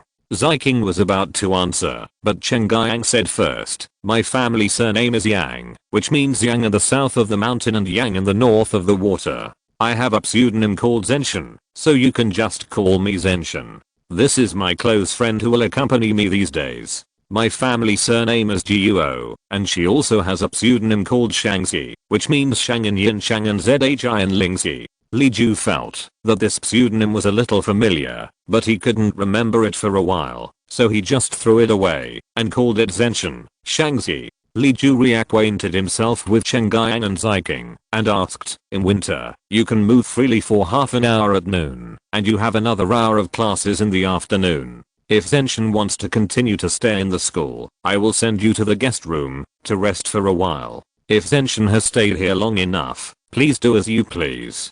Chen Guiyang said, "Of course I have to stay. I just learned about air pressure in the morning, and I haven't heard some of the tale yet. I want to see how you explain that the snow on the mountain melts slowly." Li Ju said, "Okay, I will send you to the guest room. The school has many temporary guest rooms, such as this living room." However, Li Ju considered that they were all women, and it would be inconvenient to rest here, so he still sent them to the area for female relatives. There were Yu Yaoniang, Song Nyangzi, medical students, teachers, and managers. There were always more than 20 women living there, and there were more than 30 people who went to school and work here during the day and went home to sleep at night. Here, the female guests are always more at ease. This was the suggestion given by Yu Yaoniang. At that time, Yu Yaoniang also wanted to be a line drawing master, to teach students to draw lines and to learn to draw 3-view drawings from Li Ju. She didn't expect to lose these opportunities after getting married. However, Li Ju adopted her suggestions, which made it convenient for later women. Those who had doubts about their daughters, sisters, and wives going to school dispelled their doubts when they saw that Liuan Academy had set aside a separate area for women. Li Ju sent them to the edge of the women's area, and the students who worked and studied here came up to them and asked, "The teacher is here. How are you? Does the teacher have anything to tell us?" Li Ju handed over the reception to several students, gave them a few instructions, and then went back to his office. Some knowledge that modern people regard as basic common sense was an insurmountable punishment for ancient people, such as the existence of air, thermal expansion and contraction, and the method of decomposing parallelograms when teaching mechanics. It was difficult for Li Ju to notice these subtle points, and students rarely took the initiative to express that they did not understand. They would rather discuss privately after class, or memorize by rote like Zuzi reading the dictionary in the past. Li Ju wanted to ask the Zenshen girl if she was willing to be a lecturer in the school, but when he thought of her accent and behavior, he swallowed the question back. The women of a wealthy family are not alone, so it is almost impossible for them to stay away for a long time. Even if they can travel for a long time, it is difficult for them to live in one place stably. After a long time, not to mention what her family thinks, just looking at the rumors will be enough for her to eat a pot. It seems that we still need to find some useful disciples to be assistant teachers. Originally, Fujiui's would be a good candidate, but let's not talk about the fact that Fujiui's imperial examination road has not been completed yet. According to the plan, he needs to pass the imperial examination to be worthy of the resources of the Yu family. He has to walk this road for at least 3 years. As the saying goes, distant water cannot quench mere thirst. This is still not good enough. There is another hard way. Fujiui's lectures are more difficult to understand than Li Ju. His starting point is the same as that of the people in the Daang dynasty. He also needs to learn Li Ju's knowledge first, and then transform it into the language and illusions of Daang. However, the language and illusions he is used to using are the type of 8-part essays, policy essays, and regulated poems. In other words, he has Li Ju's shortcomings, but not Li Ju's strengths. It is better for Li Ju to bite the bullet and figure it out by himself. Li Ju remembered that Zuzi and others said in the early years that if they wanted to preach and preach, the most suitable people would be the monkhead, monktail and fisherman Taoist, but because Li Ju himself did not like these, later with the help of the storyteller and Huang Zhi's book boy, this matter was put aside. Besides, Li Ju prefers honest and kind people. Occasionally, there are a few smart ones like Sanjiu and Chuzan, who have gone to work independently early because they learn quickly and well. Even if they return to the school, it is to recharge themselves. There are so many things waiting for them to deal with outside. How can they stay in the school for a long time? Unconsciously, all the clever people around Li Ju are less than 2 hands, if they are carefully counted, and there are even fewer who can be assistant teachers in the school. It would be a great arrangement if those people who are eloquent, quick-witted, and changeable can learn and master everything. However, Li Ju only recognizes one monk, that is Master Luang. He doesn't recognize any Taoist priests, and he has never been to a Taoist temple. After all the calculations, I don't know if Master Luang can let him use the reserve monks who were taught with great difficulty in Yaoqian Temple. Chapter 310. The flood is coming. Whether it is to find a reserve monk or a reserve Taoist priest, it has to be done after the slack season. As soon as the 15th day of the first lunar month passed, Qingshan City began to prepare to build greenhouses. The technical difficulties of flat glass have been overcome. The initial small-scale production and production line transformation are carried out in parallel. All the craftsmen involved in the development of this technology started working on the 6th day of the first lunar month. By the 18th day of the first lunar month, the large pieces of glass produced could be used to build more than 20 greenhouses. In addition to the 10 greenhouses that Li Yuan kept for experimental fields, the remaining 10 greenhouses were given to the Poor Relief Office. In the past 2 years, the Poor Relief Office has had a lot of room for maneuver because of proper assistance. Because Li Yuan has been recruiting more and more workers, the existing land in the local area has been short of manpower for farming, and there are fewer people to open up wasteland. Even some barren fields have been abandoned, which makes County Magistrate Zhao very sad.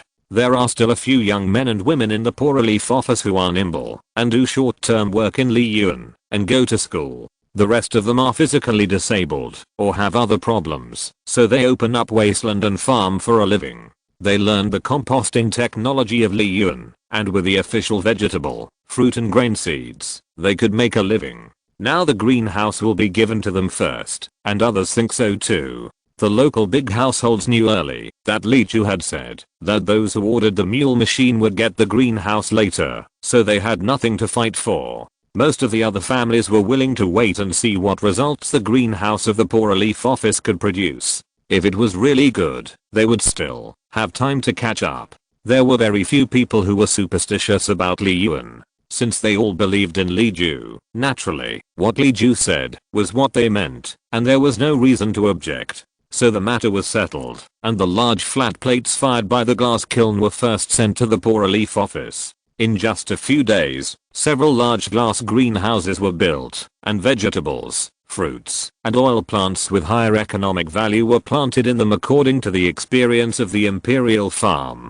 After burning this batch, the glass kiln was not idle, and continued to rush to make the next greenhouse, which was still in full swing. There were wealthy families who wanted to order a few pieces of glass to make crystal houses, but the orders had to be queued up. After all, Li Ju had said before that agriculture was the foundation of everything, and that if the greenhouse was not built, there was no need to think about other things. However, before Sanjiu returned to Jinling, he and Wang Dechen came to Li Ju to persuade him, saying that after the spring plowing days, they could expand a few kilns, and the greenhouse glass could be burned slowly, and 1/10 or 2/10 could be used to burn glass for windows. It would be good to earn money from the rich, and at least give Li Ju more income. Such glass was sold at a low price of 1 tael of silver per foot. Li Ju was a little tempted at first, but when he asked where he would sell it, he learned that it was the local landlord Jinling Das his Heyo, and his heart was extinguished. If he sold it to a playboy, it would be fine to exchange it with his family fortune, but if he sold it to these familiar landlords and weavers, they would definitely exploit the common people more, so Li Ju hated it. Li Ju didn't say that they couldn't sell it, so as not to be embarrassed in the future. He just said that he would consider it and let them do as they please for the time being. If this thing is to be sold, it should be sold outside first. Sanjiu said goodbye to Li Ju and quietly ran to say goodbye to Qingyang and left on horseback before the first month of the year. Qingyang should have left, but because he was greedy for the school, he lingered for a few days, and then the weather changed. The agricultural and sericulture work in the Qingshan area was progressing in an orderly manner, but the weather changed carelessly. Since the 28th day of the first lunar month, the rain has been getting heavier day by day, and it seems that the sky has been broken without stopping, which makes people very worried. The loess and stone slabs in various places were damaged due to swelling of the rain. The cement road in Qingshan City was okay. It relied on the sewer system and road bed to withstand the rain, but it could not prevent the rocks from sliding. At this time, traveling is not only uncomfortable, but also slow. It is inevitable that you will need to stay at a temporary inn many times. You may not be able to find a post station, so you can only make do in the wilderness. In the wilderness, there are falling rocks, landslides, fallen trees, and bandits, and you may encounter danger. So Qingyang stayed with peace of mind and continued to live happily in Qingshan City. Compared with Qingyang, there are more merchants who are stranded because of the rain. Some are happy and some are worried. The county magistrate, the rich, and Li Ju of Qingshan City are only worried. If the rain doesn't stop, it will be difficult to plow this year. County Magistrate Wu said with emotion. I knew that Jiangnan was humid, but I didn't know how humid it could be until this year. In the past 2 years, it was just that the ink was hard to dry, and the fragrance was easy to soften. This year, it's really a mess. The walls, tables and chairs are actually seeping with water, and there are countless mold and rot. You and I are wealthy, and we store boxes of moisture-proof things at home, but we still see mold and dew on our clothes. I wonder how poor families survive. When the heavy rain came, even government affairs were reduced for a while. The low-lying areas had accumulated several inches of water. Except for the cement roads, most of the roads were damaged. People who wanted to cause trouble were too lazy to go out, and interpersonal relationships were reduced to the minimum. Whether it was government affairs or housework, there were a lot fewer things. However, the fact that there were fewer trivial matters did not mean that this year would be easy. Just looking at the rain, you can tell that we have to worry about this year's harvest. This day, everyone gathered together under the pretext of celebrating Yufu's birthday. Because the relationship between the several families has been particularly good in the past 2 years, even the female relatives were brought along. Li Ju brought only Yaoniang with him except for the mute. It was not for any other reason, but because Zhu reminded Yaoniang that she was old enough to look after other people and should go out with women. Li Ju did not do this for Yaoniang to get married, but because after Sanjiu went to Jinling, Yaoniang was the one who took care of a lot of things here, so naturally she needed to take over the network of people, so Li Ju brought her along. Today, everyone is here, but unfortunately, Yu Yaoniang is with her mother in the women's room, and Li Ju thought he could not hug her. Li Ju said, people often burn mugwort in their homes to get rid of evil spirits and rheumatism, but it is not really useful except for fumigating people. It is not as good as camphor trees that can repel insects. After repelling termites, the little bit of moisture and mildew will not be important. What I'm worried about now is the rain. If it continues like this, it will not only affect the spring plowing, but also, Li Ju did not finish his words. Today is a good day for Yufu, so why pick today to talk about unlucky things? Yufu himself is very open-minded. Brother, do you want to talk about floods? Li Ju nodded.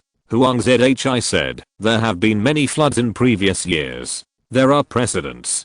Just go back and prepare for it. County Magistrate Wu said, we should see if there is any room for improvement. Whenever there is a flood or drought, countless bridges, roads, houses, and farmlands are destroyed. As for the destruction of mountains and forests, there will be casualties. At least half of the farming season this year will be lost. Even if we can replant next time, there will be a famine. Why? It is always a good thing to have fewer places affected and fewer people die. Brother, aren't you still calculating the lack of manpower? We are different here from other places. Every laborer is very valuable, so we should do our best to protect them.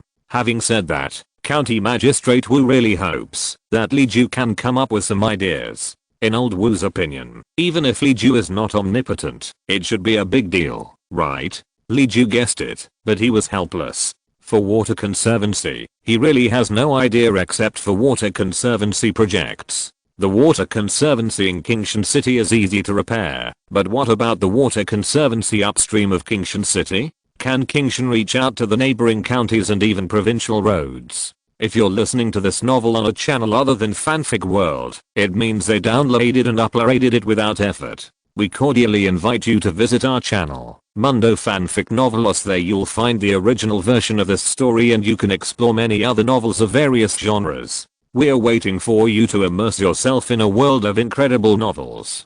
Chapter 311. The heavy rain has arrived. In the elegant and lavish house, everyone was expecting Li Ju to come up with an idea. How could Li Ju know so much? After all, he was just a warrior with the knowledge of 9 years of compulsory education. Wasn't it a bit too much to ask him university level questions? I'll go back and think about it. This temporary plan may be extremely difficult. We can only build water conservancy projects based on hydrology. However, water conservancy projects require an unknown number of water workers and convey labor. It is even more difficult to dredge the water. It's just to do our best and earn our destiny. Li Ju said so, and then did it. He didn't understand water conservancy, but he had books for the future. Moreover, in the past 2 years of good weather and good harvests, Li Ju didn't forget the 3 most common natural disasters in ancient times: floods, droughts, and locusts. He also took the time to do some homework. He has repaired a lot of hydraulic projects in Kingshan City. After all, there is a hidden meaning of using labor to get the price down. If the big reservoirs can't be repaired, there are many small reservoirs. Zhang Zhao's hometown, King Niu Village, has few people because of its low-lying terrain and population migration. Li Ju had long persuaded County Magistrate Wu to move the villagers to higher ground and then build a reservoir. Now the people of King Niu Village make a living by aquaculture. Yes, it was the pilot project that Li Ju started last year. The fish, shrimp, crabs, and water chestnuts they raised in the water nets were good last year. This is just a small spot. There are many ditches, dams and small reservoirs. With the progress of Li Ju's road construction and popularization of new seedling cultivation methods, composting methods and seeds, they have blossomed everywhere. County Magistrate Wu is more worried about not knowing what the situation is in the upper reaches of the river. What if? Question mark. There are also reports or letters from the counties upstream, but County Magistrate Wu, who is an old official, can't he know the virtues of his colleagues? He can tell the truth to his superiors, but he will never report bad news to his colleagues if he can report good news, for fear of being shortchanged.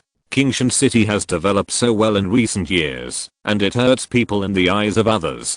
Fortunately, Xia Taishao, the prefect of Huajia County and Sima of Lingbei Road, wrote a private letter, and County Magistrate Wu learned that other places might be okay, but the situation in the upper reaches of Chunshan River between Kingshan and Yu County was not very good. If the rain continues, or even turns urgent, the 2 county magistrates will have to make a good plan to deal with the flood peak. Xia Taishao was returning the favor and preparing for a rainy day. What he returned was to work together to open Dingbo Port, and what he prepared was that if Chunshan River had problems and rushed to Yu County, could he, the prefect of Huajia County, be able to stay out of it? So when he learned that the water level in the upper reaches of Chunshan River was too high and the counties dredged the ditches of the flood discharge channel to prepare for the unexpected, Xia Taishao told Kingshan City without reservation. County Magistrate Wu summoned the civilians and started this year's Water Conservancy maintenance corvée in advance. Anyway, every year, they have to check and repair according to the schedule, so why not do it in advance this year? That is, spend a little more money to appease the people. Kingshan City has plenty of money. The experience that Li Yuan had gained in the past few years had been passed on to the local laborers, who knew as much as Magistrate Wu. Kingshan City lacked engineers who could plan large-scale water conservancy facilities, not basic skills. When it came to building embankments, dredging, scouring mud, and even opening rivers, everyone was an expert. Even when it came to building reservoirs and dams, the entire Kingshan City was extremely good at it. After all, reservoirs and dams were roughly equivalent to hydraulic power, and hydraulic power was roughly equivalent to energy.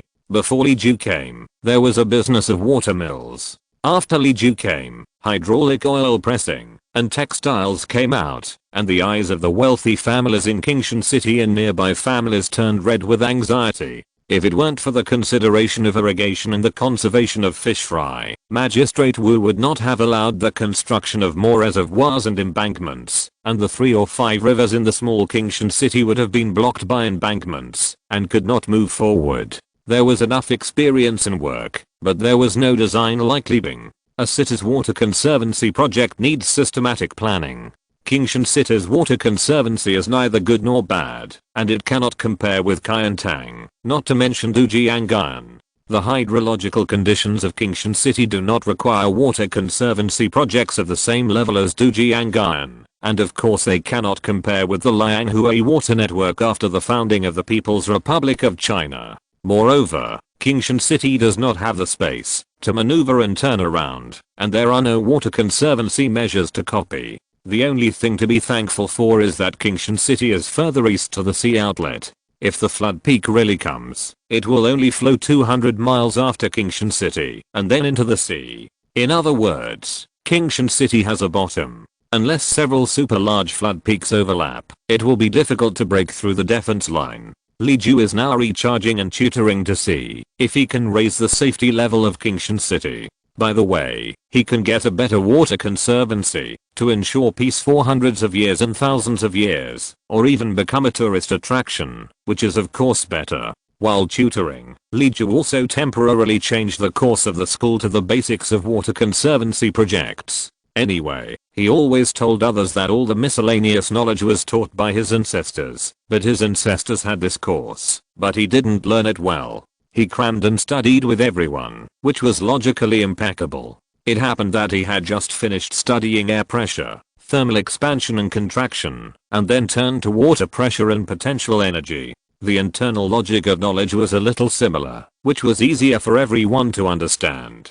Chen Guiyang, who preferred physics, of course followed the school and learned every lesson. But now she knows the financial system of the school. From the second time she attended the class, she brought vegetables and cooks with her. After class, she borrowed pots and stoves from nearby houses to cook by herself. Maybe Kingshan City was lucky, or maybe several counties upstream were still in business, so the situation that the county magistrate was most worried about never happened. The spring rain has been falling for more than a month. The rain stopped, but it didn't clear up. It was still cloudy and some rain could be dripped from time to time. The river was flooded, and there were small flood peaks, but it was not serious after all. The most important problem in the past month is the destruction of roads, forests, and fields, as well as the delayed growth of crops. Li Ju can use greenhouses to solve the heat problem, but he has no way to solve the sunlight problem for the time being. He can only accept the compensation methods of reducing production, replanting and changing grain. Fortunately, the commotion in Yu County the year before last killed a lot of borers, and at least its official warehouse should be full last year. Other counties around are probably also scared. Even if the official warehouse is not 80% full, it is not empty or 10% or 20% is crazy. Even if there is a food shortage this year, there will be a response. But the news from other places is not very good. Sanjiu left the city for more than 20 days and hurriedly returned, bringing very bad news. About 3 counties between Shangyang and Jinling in the northwest have been washed by heavy rain for 7 or 8 days, and the road has been completely blocked. Shangyang also sent people to help clear the road, but every time there was progress, it was washed away by rocks, and the roadbed was soft and could not bear the load, making it difficult to transport the necessary stones for building the dam. Now it is busy there. Sanjiu lingered for several days, but saw that the sky showed no sign of clearing up. She wondered when this road would be accessible. If they were to change the route to other counties, the rain would be heavier to the west, and the road to the east would be long and extremely difficult to travel. Traveling on a sunny day was difficult enough, and who knows how much more difficult it would be on a rainy day. Considering that there were more women in her team, the youngest Xiaolian was only in her early teens, and the oldest Mama Heo was already 50, Sanjiu finally decided to bring everyone back and go to Jinling after the road was restored. Li Ju had originally handed over all the affairs of Jinling to Sanjiu, and Sanjiu could make her own arrangements without delay. He would not force her to take a detour to Jinling on a rainy day. Li Ju was only worried about the situation in Jinling. The rain belt was drifting northward, and the northern area had been experiencing heavy rain for days. Adding in the warm and humid air currents blowing over here, he wondered how the rain would change. Chapter 312 Disaster Relief 1. Li Ju's worries were not lasting more than a month, and the news came that the river water in Jinling city had flooded the embankment. The water surface was level with the ground, and the whole city was flooded 1 foot deep. Sanjiu and Shangyang were extremely anxious, but there was nothing they could do until they received letters from the mail one after another saying that the flooding in Jinling city was not too serious, and the flood control facilities in the inner city were still stable. They were relieved, because they already had property in Jinling. However, the new problem that followed was that the accompanying officials stationed in Jinling city almost exposed the fact that Shangyang was no longer in Jinling. Because Jinling was flooded by river water and rainwater, the officials of the Ministry of Rights, Internal Affairs, and Ancestral Temples discussed with the local governor and county leaders, and wanted to ask the princess and her husband to move to a separate courtyard on the higher side of Furung Mountain. People outside only thought that the princess was in a separate courtyard, but she just didn't want to be disturbed, and never told the outside world the real location. Only the people who served the princess knew that the princess had left long ago. How could they get a princess back now? Not to mention the relocation, they were also worried about the princess's safety at this time. Just when the princess was in danger, news came from Prince Consort Xiaoyang that Prince Consort Xiaoyang was trapped by the water. The princess's attendants hurriedly declined the princess's request that they would take care of it and would not delay the relocation, etc. The escort officials believed it to be true, and the guards who were left to protect the princess's relocation residence went to rescue Prince Consort Xiaoyang. It was also Prince Consort Xiaoyang's bad luck. He did not change his temper of sympathizing with women in Jinling. During the play and banquet, Prince Consort Xiaoyang became friends with various local romantic dinders, met several of the best and second best heads of the local opera troupe, and got together with Miss Xiao Feng, a famous actress in the purple hairpin class. Miss Xiao Feng's life experience was far more miserable than that of Shanjie, and her appearance was far more outstanding than that of Shanjie. As for poetry, lyrics, and prose, she was omnipotent, with a good voice and a good pipper.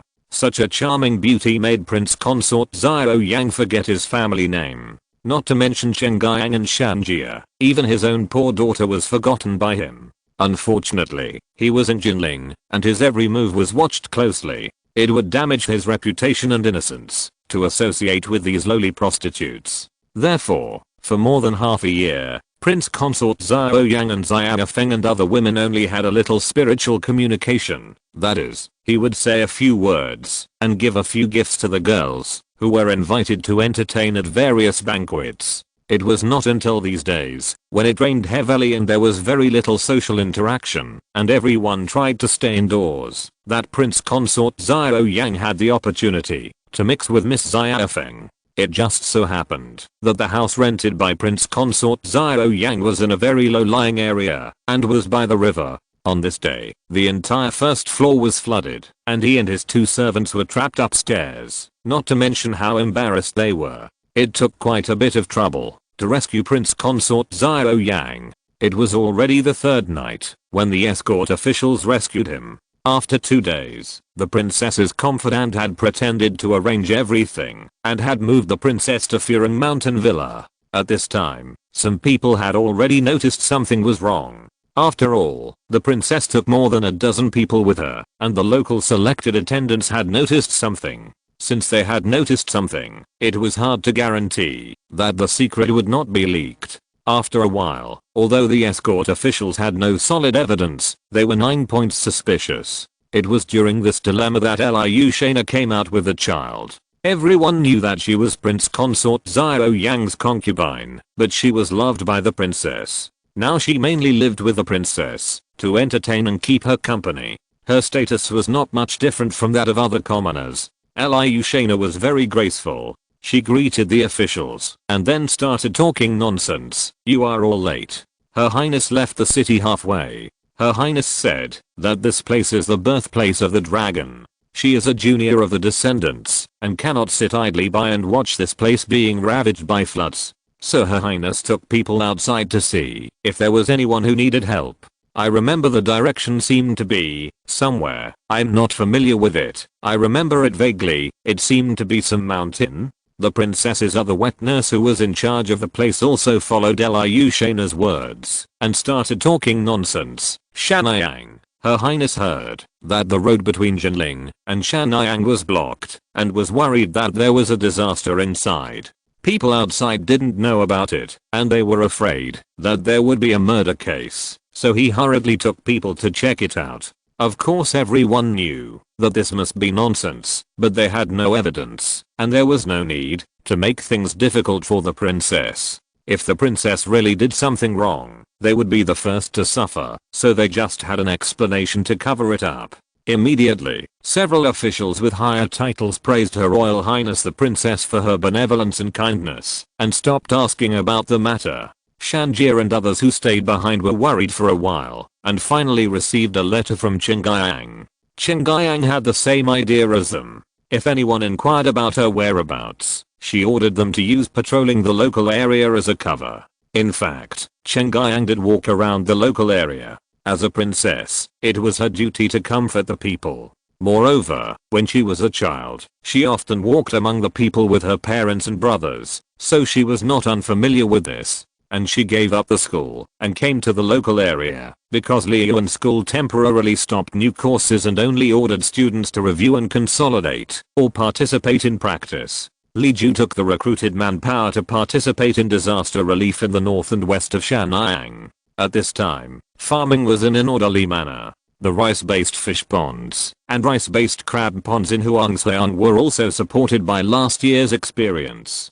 Greenhouses, textiles and other businesses were also operating normally. In fact, except for agriculture, other businesses were in a semi-shutdown state. After all, agriculture is the basis, and other industries cannot compete with agriculture for manpower when farming is busy. Li Ju stayed at home, and apart from copying books, he was just an ordinary laborer. He might be more efficient than others, but he was just one person. But it was different to go out to local disaster relief. Every place saved was a place, and every person saved was a person. Qingyang didn't know his plan. That day, when she went to the school, she learned from the manager that Li Ju's class was suspended, and she turned back to find Sanjiu. Only then did she know from Sanjiu that Li Ju had gone to Shanyang North. Qingyang had no other words, gathered the people, hired some local men, and followed them to Shanyang. After entering Shanyang, they headed north, with the rain getting heavier and heavier. When they reached the northernmost part of Hayang, it seemed as if there was no sun and the rain was endless. There were 2 rivers coming from the direction of Jinling, and the water level had risen several meters. The beautiful stream that they had seen when they went to Kingshan City had become a roaring water dragon. Going upstream, they saw the tragic scene of collapsed houses, flooded fields, dead bodies lying on the ground and the injured begging for life. Chen Guiyang was so scared that her face turned pale. She had a good trip, but encountered such a tragedy. She didn't care about her status and immediately wrote a letter to the postman to take to Jinling, and then took her people to find Simonan, the county governor who was recruiting civilians, and also joined the disaster relief. The biggest difference between Shangyang and Kingshan City is that the terrain is lower and there are mountains blocking it. If the river cannot be discharged in time here, it will quickly form waterlogging. Simonan, the local Gankeo and the station troops have all rushed to the rivers near Hayang and Yangtze to reinforce the riverbanks, relocate the people and clear the roads. Even if the flood peaks rolling in from the upstream always make their efforts useless, they can only grit their teeth and start over. It doesn't matter if they don't do well here. If they turn around and run away or ignore the people, they will be investigated by the higher-ups, but they will lose their jobs and their heads. Although the higher-ups are easy to deceive and fool, it depends on the time. Now Jinling to the north and Luking to the west have been completely flooded. It can be said that a major flood is inevitable. His Majesty the Emperor will definitely devote his heart and energy to the water situation in the south of the Yangtze River, not to mention that His Majesty the Emperor's beloved daughter is in Jinling. Jinling has already been included in His Majesty the Emperor's little book. How can you fool around in this situation? Shangyang is destined to appear in His Majesty the Emperor's vision. You can't escape. You can only show your bravery and fearlessness, and love the people like your own children to win the future. Apparently other officials and local lieutenant generals thought so too, so Simonan issued an order to carry out disaster relief and flood control, and no one dared to disobey. The army also cooperated very well, and everyone followed the precedent of previous years, and devoted themselves to the cause of flood prevention. Chapter 313 Disaster Relief 2. Chen Guiyang brought people, and revealed her identity directly. With her there, somehow, the counties of Shangyang, Yangtze, and Hayang seemed to have a backbone. In fact, the few people Chen Guiyang brought were just a drop in the bucket, but she appeared in the crowd of people who were controlling the flood, wearing a men's suit, with her legs and arms tied, her hems full of mud spots, and her boots soaked in water. This look made everyone feel relieved for no reason.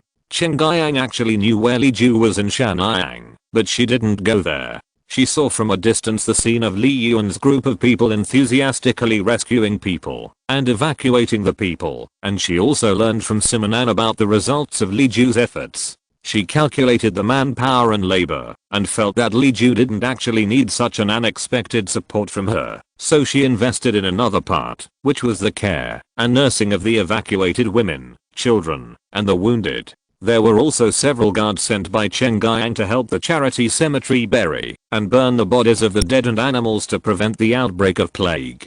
By the way, I learned the word nursing from Yu Yaoniang in Lilan. With Chen Guiyang as an example, Simonan's wife, the wives of several other county magistrates, and even the wives of local wealthy merchants and local tyrants did not dare to sit at home and stare blankly. Even if the rich contributed money and the people contributed people, they did not ask for anything else, but only to be well regarded in the eyes of the princess, and get a compliment. Chen Guiyang knew their little thoughts, but as long as they were willing to work hard, it was always good. Even if their care for the people was just for show, it was better than nothing. Chen Guiyang only hinted that he would reply to His Majesty and commend everyone, and everyone was satisfied, and they wanted to take credit even more. For a while, the entire northwest of Shangyang suddenly became lively, and both manpower and materials were very abundant. The people that Li Ju brought had to prepare their own meals for the first 2 days. On the third day, a special food stall brought delicious meals, which surprised Li Ju. At this time, the army ate cold rice bowls and dry cakes, but how come the civilians on the dike could eat hot meals? After further inquiries, he learned that it was the Princess of Jinling who came to supervise the battle in person. When the princess came, the rich families who responded to the call were willing to open their warehouses, and the people from top to bottom would never dare to make trouble and get into trouble with the princess. Therefore, whatever was distributed from above, the meals were available, and it became abundant, wasn't it? Among the people who came here with Li Ju was Fu Xiaogi. Fu Xiaogi's work was mainly in the two industries of survival materials and transportation. Li Ju didn't want him to come, but Fuji Yui insisted that disaster relief and flood control would inevitably involve the allocation of materials, and with him present, it would at least be much more convenient to mail things. Li Ju then agreed to bring Fu Xiaogi along. When Fu Xiaogi heard that even the superior man from Jinling had come, he was very surprised. How could Her Royal Highness, a princess of noble birth, appear here? Li Ju felt the same way. Although he could see from the correspondence between him and Chun Zisheng that the princess's mind and knowledge were far superior to those of ordinary people, and her horizons were broad, unlike those of a woman trapped in the boudoir, it was really unexpected that the princess took the risk herself. The boy who brought food from Kingshan City said with a smile, "Who said it wasn't? But my master said that he was also shocked at the time and couldn't believe it." However, the princess and her men have been stationed at Xianhuagang between Yangtze and Shanghai for 5 or 6 days, treating illnesses and delivering babies, which is really amazing. Li Ju couldn't help but feel some respect. You must know that the rain here has never stopped, and many men can't stand this climate just because they have to fight here for their homes and for the reward money from the government. As long as Her Royal Highness Princess showed a conciliatory attitude and donated money and food, she would have surpassed 99% of the upper class. However, she came here in person, which was considered a concession in this cultural context. Li Ju sighed for a while, ate his meal, and still took people back to the riverbank to search for possible survivors and inspect this section of the riverbank. The rain belt in the south of the Yangtze River has not gone away for a long time. The entire western part of Lianghui and the northwest of Yunmeng Road have almost become a swamp, as if the Yunmeng Lake that had disappeared for thousands of years has returned. Such a famine certainly alarmed the capital, and one after another imperial decrees and ministers temporarily appointed to control the floods flocked to the south of the Yangtze River. When the emperor and the queen learned that their beloved daughter had personally rushed to the front line to take on the responsibility of appeasing the people and dispatching local affairs, they felt distressed and relieved. When the emperor learned that the son-in-law was trapped and rescued because of visiting prostitutes, he immediately felt that Li Ju's idea of divorce was not good enough. Such a lustful son-in-law made his daughter suffer so much grievance. How could he just divorce her? His Majesty the Emperor had completely forgotten that he had even hesitated before whether to let his daughter divorce. Of course, half of his hesitation came from tradition and the reputation of Yang Teifu, and the other half was that he was worried that his daughter would not be happy after the divorce. He and the queen will eventually pass away, and who can protect his daughter from being troubled by the outside world at that time? There is another small time difference here. Because of his concern for his daughter, His Majesty the Emperor gave his daughter the privilege that Chengayang could submit a memorial at any time, and the express horses at all levels of post stations would send it back to the capital. This time Chengayang was in the disaster area to comfort the people, and her own letters and the memorials commending Chengayang by Simonon and others were all sent to the capital by the express post station. His Majesty the Emperor first knew that Chengayang went to the disaster area without hesitation to eat and sleep with the victims, and then learned about the romantic path of the son-in-law, and finally received the memorials from the escort officials and the Spurs and others saying that the princess was no longer in Jinling. Even if Her Royal Highness really left Jinling privately, the Emperor's first reaction to the 3 waves of letters and memorials was of course Chengayang is brave, kind, wise, and virtuous, while the satirists are making groundless accusations and gossiping too, so discord between father and daughter. Moreover, in the Emperor's view, Chengayang went to Jiangnan to relax, and it was none of his business whether he wanted to go or not. Therefore, the Emperor gave a lecture to the escort officials and the Spurs without hesitation, especially in the letters to his own people. He almost directly told them not to meddle in other people's business. Because Chengayang rushed to the front and the flood was really fierce, aid from the capital and surrounding counties and prefectures continued to pour in. Shanhyang and other places with less severe disasters had already passed the most difficult time and entered the stage of comfort and remediation. The rain belt that had been stranded in the south for 2 months finally slowly dissipated, and there was even a period of clear weather for 3 or 5 days in a row. The people who survived the disaster were finally able to take a breath and relax their tense nerves. Naturally, Li Ju and others who had been searching for survivors, reinforcing dikes, and clearing canals for more than a month were warmly welcomed by the locals. The flood had not yet receded, and the low-lying farmland was still soaked in muddy water. People were already eager to celebrate and express their gratitude. Li Ju and Yu Yaoniang, who had been fighting for the same thing for more than a month, met officially for the first time at the celebration banquet hosted by Simonan. It was also the first time that Li Ju knew that the girl he was thinking of signing back as an assistant teacher was Princess Yu Yaoniang. Yu Yaoniang was worried that Li Ju would be unhappy because of her concealment, so Yu Yaoniang did not dare to express anything at the banquet, for fear of bringing unnecessary attention to Li Ju. She found an opportunity after the banquet to apologize to Li Ju. Li Ju didn't care at all. "Your Highness, your words are too serious." At that time, Your Highness was not in a position to reveal his identity. "It's human nature, and I don't think it's a big deal." Yu Yaoniang replied, "The master taught me to be friendly, tolerant and comforting. After all, I failed to treat him with sincerity. Even if the master doesn't blame me, I can't help but blame myself." At this point, Li Ju was speechless, and Yu Yaoniang was speechless. Fortunately, someone came from behind Yu Yaoniang and interrupted, which solved the problem. "Sister, why are you not at the table? I was looking for you." Chapter 314 Prince 1? The person who came called Yu Yaoniang Ag, so he must be the prince. Since Li Ju came here, no one has systematically taught him to understand. The year before last, when he received the imperial edict to show off, he had the officials of the Ministry of Rights teach him how to set up the case and how to perform the ceremony in advance. He was very insensitive to this and was stunned there. Yu Yaoniang smiled and called the man over. The man showed his figure in the wind lamplight under the corridor. It turned out to be a well-dressed young man with a handsome face and extraordinary temperament.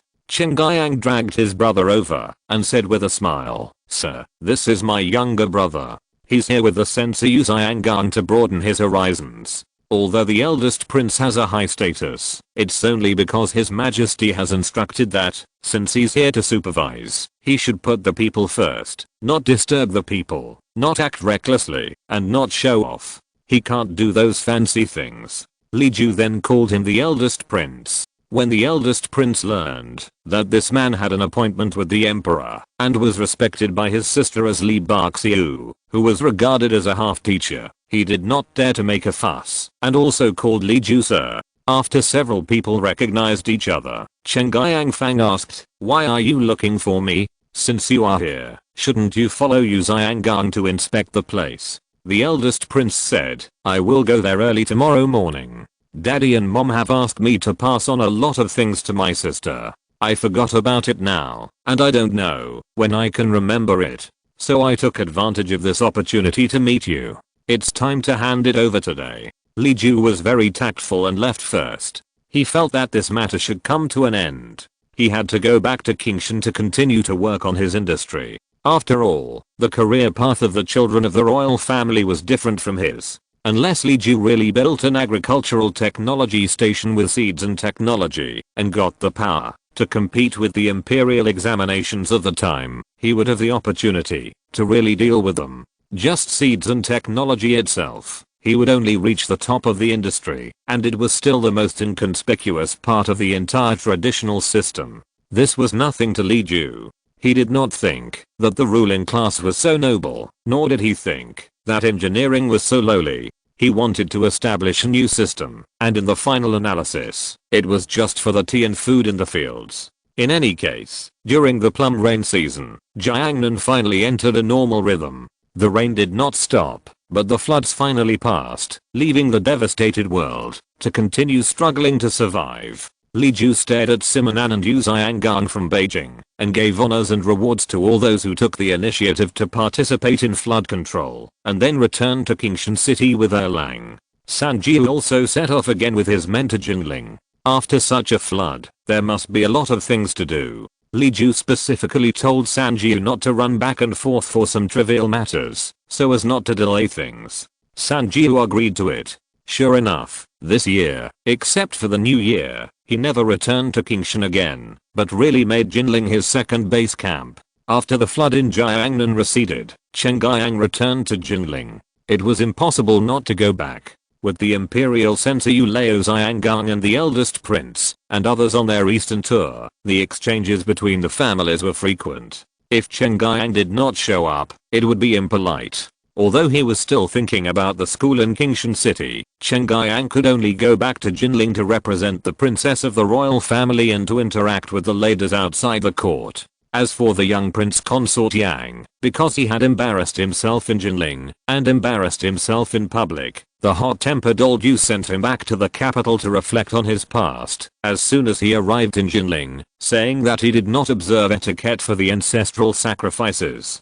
There were many Jinling guards who hinted that Chen Guiyang was not in Jinling at the time. The old Yu was just hot-tempered and impatient, but he did not have a problem with his brain. He was the apple of the emperor's eye, and there was no real evidence to show, let alone any major disapproval. If he had any opinions, and raised them with his emperor, don't expect him to be used as a gun. So they skipped the matter and those people had to give up their thoughts. Moreover, the flood in Jiangnan was 80% natural disaster and 20% man-made. Whether it was because of the failure to maintain water conservancy, the delay in evacuating people and property, the failure to manage public security during the disaster relief, or the previous wrongdoings, such as the official warehouse in Huajia County that was burned clean overnight, all fell into the hands of His Majesty. As soon as he recovered, he immediately started to rob from the beginning without saying a word. Mashishi was the first to suffer the consequences. He was directly deprived of his real power by His Majesty, and only his official title was retained to go home for retirement. The governor of Huibi Road was temporarily managed by Yu Yaoniang. Other real officials were more or less demoted, and others who performed relatively well were promoted, such as Simonan, who directly took the position of Zeduosima. For example, Wu County Magistrate, who was brave, resolute and loyal for accepting refugees and settling them, and sending people to support Shan'ang, Heiang and other places, was directly appointed as the deputy driver of Dasan County. Most of the county magistrates in Qingshan City will not be appointed from the capital, because Jiangnan, Huibi and Yunmeng have more than 20 real officials this time. In Qingshan City, His Majesty the Emperor will not reassign officials from other places to be county magistrates in consideration of Li Ju's existence, but will directly promote Zhao County Magistrate. It is a great joy that Wu County Magistrate is expected to be promoted less than 3 years after leaving the capital. It is not easy to celebrate because of the tense situation now, but the friends will disperse after a small gathering. During the meal, old Wu praised Li Ju as a lucky star with emotion. Since he met Li Ju, he felt that his life has been smooth. He has a wife and a son, and he has been promoted and made a fortune. He is extremely happy. Old Wu's statement was unanimously recognized by everyone. After Li Ju came to Qingshan City, he basically did good things. Even though he often violated the etiquette, everyone was used to it. Especially old Zhao. Old Zhao was just a scholar. He did not have the title of Jiren or above. With such a resume, the possibility of entering the ranks of officials is almost zero. Now, because of the officialdom earthquake, old Wu's recommendation, and the emperor's consideration for Li Ju's convenience, Zhao County Magistrate actually got a real job of County Magistrate from heaven. Although old Wu's promotion to Bijia in 3 years was fast, it was not unusual. If you don't look far, just look at the figure of Zhao County Magistrate in Huajia County in the south. Old Wu's promotion can't catch up with Zhao County Magistrate, and it's not remarkable at all. Zhao County Magistrate is different. His small leap is an exception. There are many people who have been promoted 3 levels in this dynasty. Those who have no Jiren title, but serve as local real county magistrates can be counted on one hand. In summary, Qingshan City suffered some small losses this time, but the gains were greater. The most fortunate thing is that the grain in the official warehouse survived the crisis safely. The terrain of the official warehouse was relatively high, and later the flood dike and fire prevention ditch were gradually reinforced. During this heavy rain, Qingshan County found that the spring plowing could not be maintained. In addition to paying special attention to the villages along the river and the water level upstream, the second most concerned thing was this granary. During the days when the rain and the flood peak upstream were the heaviest, everyone was ready to rush to transport food to the top of the mountain. Now that they have recovered and are doing a wave of replanting, coupled with the new seeds released by Li Yuan, even if this year's harvest cannot catch up with the past few years, at least they will not have to worry about food and clothing. If the court announces a tax cut, they can keep more food. While everyone in Qingshan City was celebrating privately, the dust had settled in Jinling. Chen Guiyang and Shanji sent away the unpleasant prince consort, and old Mr. Yu dealt with the Zhang family playboy who was targeting Yuai, and everyone was very happy. Every household in Jinling City is honest, and no longer dares to be petty. After all, the people in charge are from the north, and they will not care about the details of the south. Those who used to love to toss around are now keeping their tails between their legs, which makes Chen Guiyang feel a little relieved. Now Chen Guiyang dares to wear men's clothes and go out to play with Sanjiu openly. Anyway, the eldest prince is still in Jinling, and if she wants to go out, she will do errands with her brother. Who can say anything? Chapter 315 Prince 2. The eldest prince had been granted marriage, but the formal procedures had not yet been completed. The main and side concubines were still preparing for marriage, so this time, when he came to Jinling, there was no female family to handle the affairs of the inner house. His wet nurse and housekeeper mother could take care of his daily life, but they could not represent the eldest prince in dealing with the wives of officials. Of course, this responsibility was taken by the princess. After the officialdom in Jinling was purged once, there was a sense of panic. Chen Guiyang came forward to appease it for a while. With the arrival of new officials one after another, and the gradual recovery of economic production activities, Jinling City gradually became peaceful again. Chen Guiyang had time to talk to Sanjiu again, and by the way, he ordered a few summer gauze clothes. After getting along for more than half a year, Sanjiu and Chen Guiyang had almost become close friends, and she was willing to take out the good things that Li Ju had given her. The ultra-thin and ultra-light painted georgette and chiffon materials sprayed with modern technology fascinated all the girls in the entire villa as soon as they were taken out. Dayang also had such light and soft gauze, but the dyeing technology was not as good as the batch that Sanjiu took. Moreover, this batch of materials mostly uses modern painting techniques, and the patterns are very realistic, with a unique flavor. Dayang can only use painting and embroidery techniques to achieve such visual effects. However, the former tests the pigments. At present, Dayang does not have a painting pigment that does not fade after multiple washings. The cloth decorated with the main pattern using painting techniques is inevitably easy to wear and tear, while the latter is too heavy after the finished garment is made, and the fabric will be deformed due to the pulling of the embroidery thread. The batch that Sanjiu took out is really unique. Chen Guiyang himself is also under the name of praying for blessings and tomb sweeping, so it is not easy to over-decorate except for the formal dress. Therefore, most of the selected ones are dark flower yarns without ground, but he can't bear to part with one of the rolls of vine moon, one roll of pear blossom rain, and one roll of weeping willow warbler, so he finally left it. The rest of the colored paintings and even the gold woven yarn materials were distributed to the palace people below, and even the servants given by the local government, which made everyone very happy. Chen Guiyang leaned on the bamboo couch, smiling as he followed everyone's gestures, and said to Sanjiu, "I heard that your master gives you some good ideas for making clothes every year. What ideas did he give you this year?" "This year the master gave you a hollow cut shoulder scarf and a shimmering fish scale skirt. I'm imitating them, and will send you the first one when it's done." In fact, the master sent a bag of strange clothes, some of which are not easy to sell, and some of which are a bit strange in style. I want to pick out the good looking ones, and make a few sets for us to wear privately. Chen Guiyang said, "You must keep your word. I see that your master himself is dressed in rags, but I didn't expect that he can find work for you. It really makes me feel strange. How could it be his own idea? It was the master's ancestors who did it. The master doesn't like to spend time on food and clothing. He will go to see if there is anything to wear or play with when he is desperate. If you don't find him and bother him again and again, how can he remember these things? Sanjiu said, and took out another box. The master also sent someone to give me this, saying that it was prepared as a snack for summer. I'm not bad at eating it, and I think the princess should like it too. Sanjiu opened the box, and there were 6 small jars neatly arranged. The jars were made of carved glass, and the lids were brass. There were sauces of different shades of dark red and dark yellow inside, and the labels on them said mango sauce and strawberry sauce. Chen Guiyang recognized every word, but he didn't know what they were when they were put together.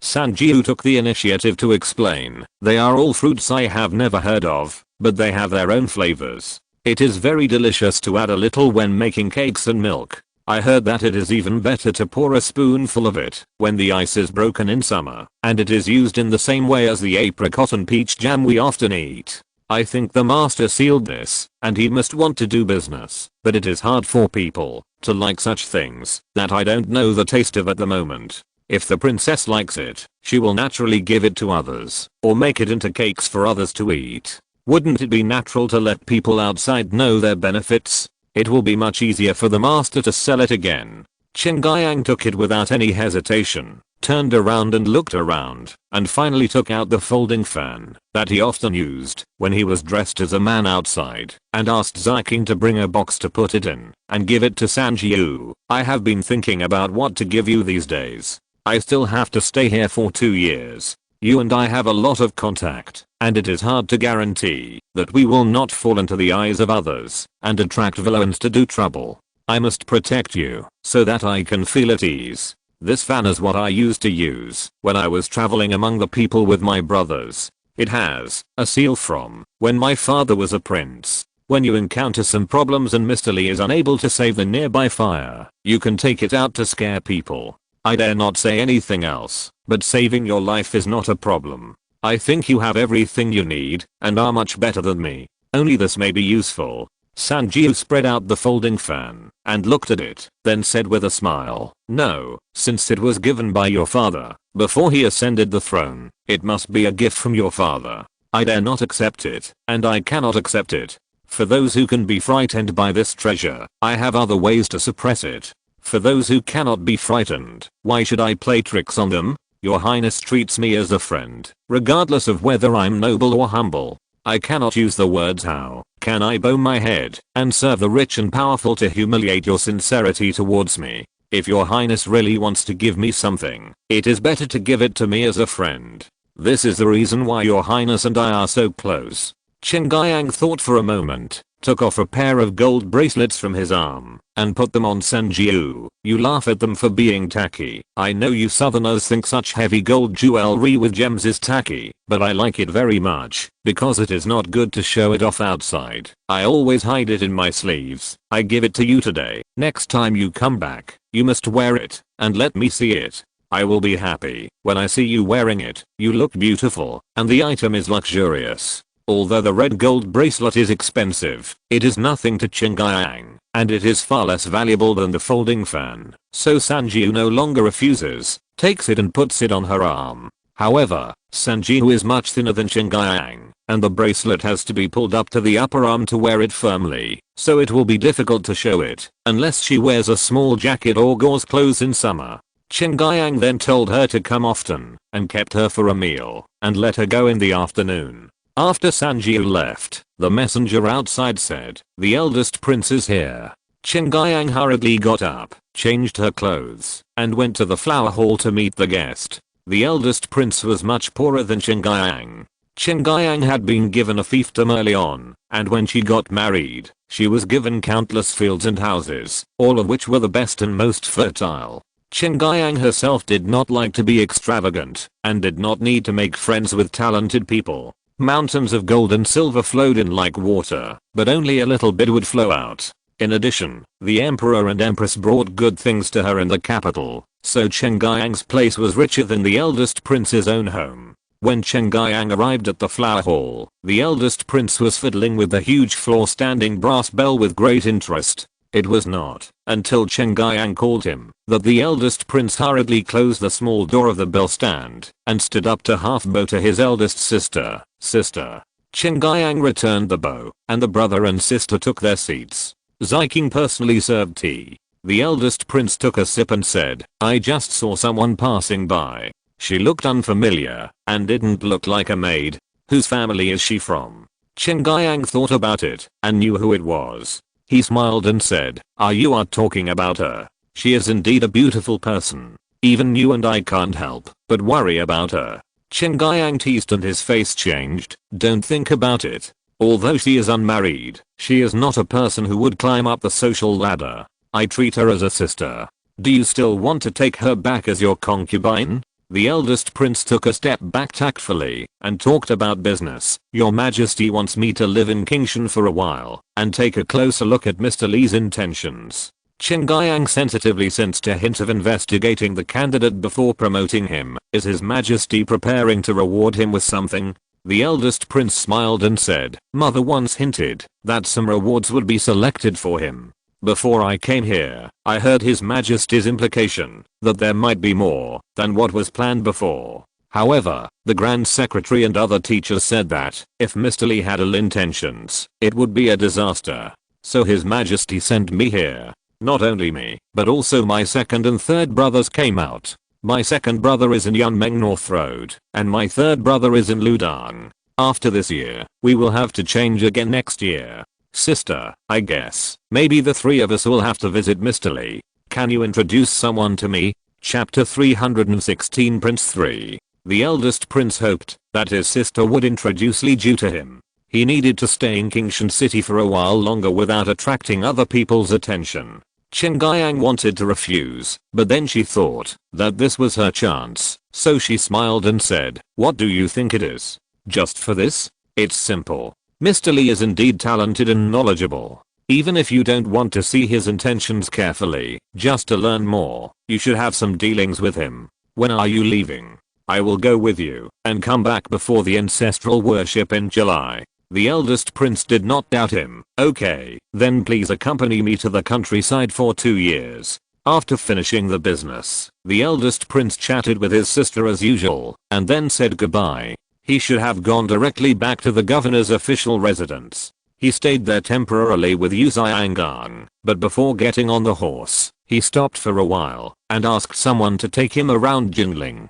He said that he had been here for more than a month and had never carefully seen the life of the people. It was not in line with the master's intention. Today he was free, so he could take a closer look at the restoration of Jinling. After the disaster, Jinling was filled with an unpleasant musty smell. Water lines were left in the flooded areas, and the colors had changed. Many trained apprentices in the medical clinic were using quicklime for disinfection to reduce the probability of epidemics. The pungent smell of lime water mixed with the musty and rotten smells rushed straight to the forehead.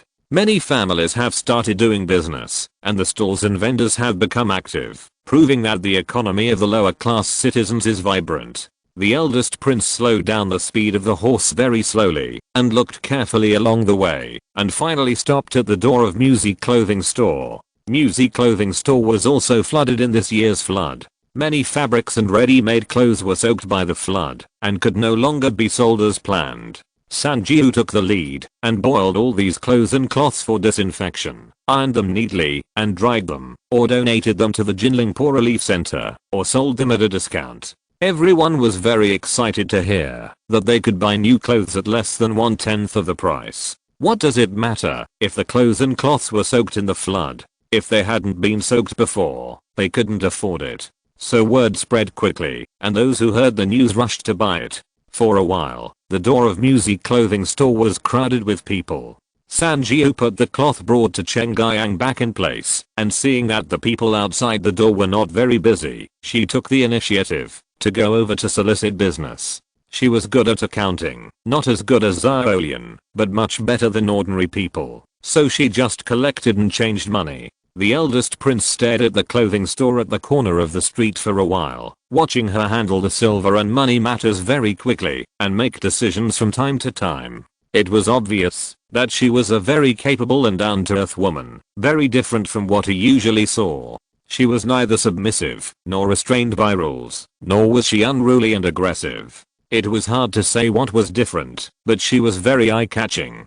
Yaoniang went to school in Jinling as usual, and the place of study was changed to the home of Mr. Yu. Yaoniang was very satisfied with this future granddaughter-in-law. He loved Yaoniang like his own granddaughter, hoping that she would be able to manage the business of the Yu family in the future. Therefore, he ordered Yaoniang to learn to read, and so with the young ladies of the Yu family. In addition, Yaoniang had to study the textbooks given by Li Ju for a while after returning home. Every day was very fulfilling. It happened that she came back from school at this time. Seeing her mother busy in the shop, she followed to help. She called mom first, and then naturally took the account book from Sanjiu's hand. The eldest prince heard the crisp and sweet mom clearly, and all the romantic thoughts in his heart became empty. He was stunned for a moment. The attendant who followed the eldest prince knew his master's thoughts very well. He immediately rode forward 2 steps and laughed in a low voice. The eldest princess just said that the girl is unmarried.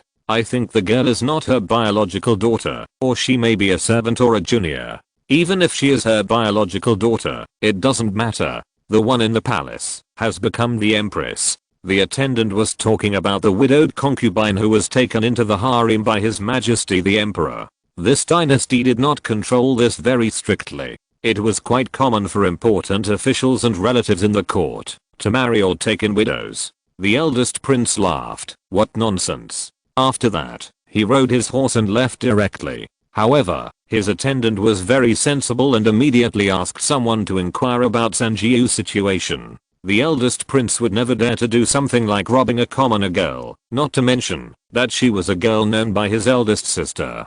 It's not like he wants to live, but he could inquire in advance and make some moves. As long as the girl is willing, his sister can't say anything, and he won't suffer any loss anyway. With such a plan, the eldest prince did not listen to Chen Guiyang's words. In fact, he was not a lustful person, but it was inevitable that he would be moved by the beauty. Since he was moved, and the girl had no husband, why should he wrong himself? On the one hand, he was worried about the beautiful girl, and on the other hand, the eldest prince did not forget his duties. After a few days of silence, the eldest prince and Princess Chen Guiyang told the minister Yu everything, and the two of them went to Qingshan City to find Li Ju incognito. Li Ju was leading everyone in Li Garden to carry out a round of replanting. They planted beans and rice with a shorter maturity period. With the help of the greenhouse, it is expected that the growth period will be shortened to less than 4 months. In addition, there are vegetables and fruits piled up with high fertilizers.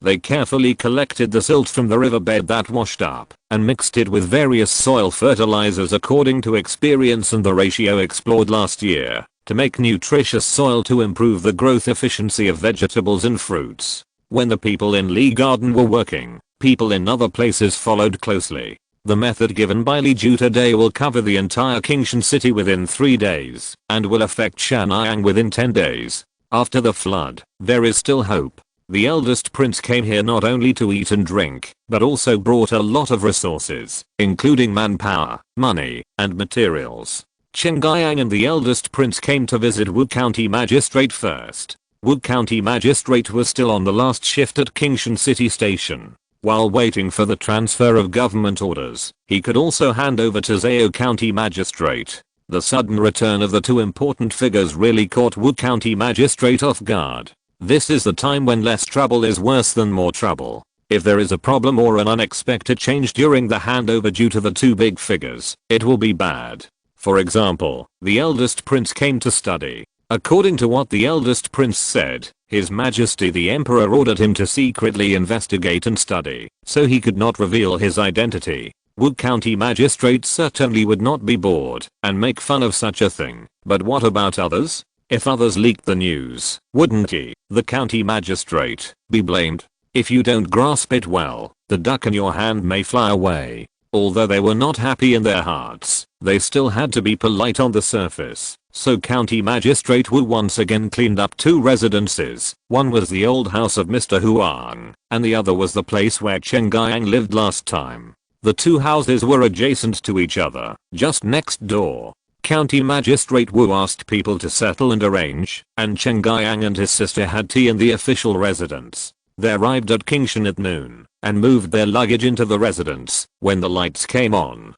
they quickly washed, and went to bed. The next morning, the two of them took their entourage and guards, all dressed up as ordinary people, and went to the field to look for Li Ju. Chapter 317 Prince 4. The eldest prince hoped that his sister would introduce Li Ju to him. He needed to stay in Qingshan City for a while longer without attracting other people's attention. Chen Guiyang wanted to refuse, but then she thought that this was her chance, so she smiled and said, "What do you think it is? Just for this? It's simple. Mr. Li is indeed talented and knowledgeable. Even if you don't want to see his intentions carefully, just to learn more, you should have some dealings with him. When are you leaving? I will go with you and come back before the ancestral worship in July." The eldest prince did not doubt him. "Okay, then please accompany me to the countryside for 2 years." After finishing the business, the eldest prince chatted with his sister as usual, and then said goodbye. He should have gone directly back to the governor's official residence. He stayed there temporarily with Yu Yaoniang, but before getting on the horse, he stopped and asked someone to take him around Jinling twice. He said verbally that he had been here for more than a month and had never carefully seen the life of the people, which was not in line with the master's intention. After the disaster, Jinling was filled with an unpleasant musty smell. The flooded areas left water lines and changed colors. Many trained apprentices in the medical clinic were using quicklime for disinfection to reduce the probability of epidemics. The pungent smell of lime water mixed with the musty and rotten smells rushed straight to the forehead. Many families have started doing business, and the stalls and vendors have become active, proving that the economy of the lower class citizens is vibrant. The eldest prince slowed down the speed of the horse very slowly, and looked carefully all the way, and finally stopped at the door of Music Clothing Store. Music Clothing Store was also flooded in this year's flood. Many fabrics and ready-made clothes were soaked by the flood, and could no longer be sold as planned. Sanjiu made the decision to boil and disinfect all these clothes and cloths, iron them neatly, dry them, or donate them to the Poor Relief Center in Jinling, or sell them at a discount. Everyone heard that you can buy new clothes at less than 1/10 of the price, so what does it matter if they are soaked in the flood? If they are not soaked, they can't afford it. So word spread quickly, and those who heard the news rushed to buy. For a while, the door of Music Clothing Store was crowded with people. Sanjiu put the cloth she had taken to Chen Guiyang back in place, and seeing that the people outside the door were not very busy, she took the initiative to go over to solicit business. She was good at accounting, not as good as Yaoniang, but much better than most people, so she just collected and gave change. The eldest prince stared at the clothing store at the corner of the street for a while, watching her handle the silver and money matters very quickly and make decisions from time to time. It was obvious that she was a very capable and down-to-earth woman, very different from what he usually saw. She was neither submissive nor restrained by rules, nor was she unruly and aggressive. It was hard to say what was different, but she was very eye-catching. Yaoniang went to school in Jinling as usual, and changed her place of study to the home of Mr. Yu. Yunan was very satisfied with this future granddaughter-in-law. He loved Yaoniang like his own granddaughter, hoping that she would be able to manage the business of the Yu family in the future. Therefore, he ordered Yaoniang to learn to read, and so with the young ladies of the Yu family. In addition, Yaoniang had to study the textbooks given by Li Ju for a while after returning home. Every day was very fulfilling. It happened that she came back from school at this time. Seeing her mother busy in the shop, she followed to help. She called mom first, and then naturally took the account book from Sanjiu's hand. The eldest prince heard the crisp and sweet mom clearly, and all the romantic thoughts in his heart became empty. He was stunned for a moment. The attendant who followed the eldest prince knew his master's thoughts very well. He immediately rode forward 2 steps and laughed in a low voice. The eldest princess just said that the girl is unmarried.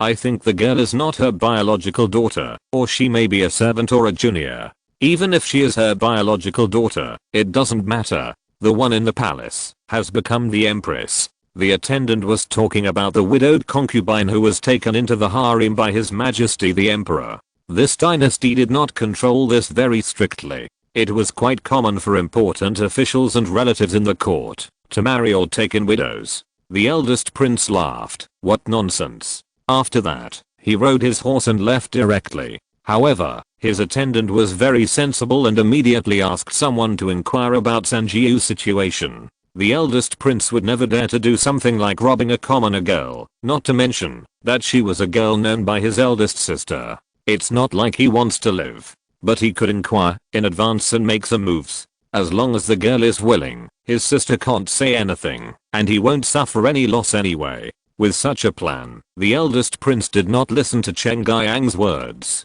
In fact, he was not a lustful person, but it was inevitable that he would be moved by the beauty. Since he was moved, and the girl had no husband, why should he wrong himself? On the one hand, he was worried about the beautiful girl, and on the other hand, the eldest prince did not forget his duties. After a few days of silence, the eldest prince and Princess Chen Guiyang told the minister Yu everything, and the two of them went to Qingshan City to find Li Ju incognito. Li Ju was leading everyone in Li Garden to carry out a round of replanting. They planted beans and rice with a shorter maturity period. With the help of the greenhouse, it is expected that the growth period will be shortened to less than 4 months. In addition, there are vegetables and fruits piled up with high fertilizers. They carefully collected the silt from the riverbed that washed up and mixed it with various soil fertilizers according to experience and the ratio explored last year to make nutritious soil to improve the growth efficiency of vegetables and fruits.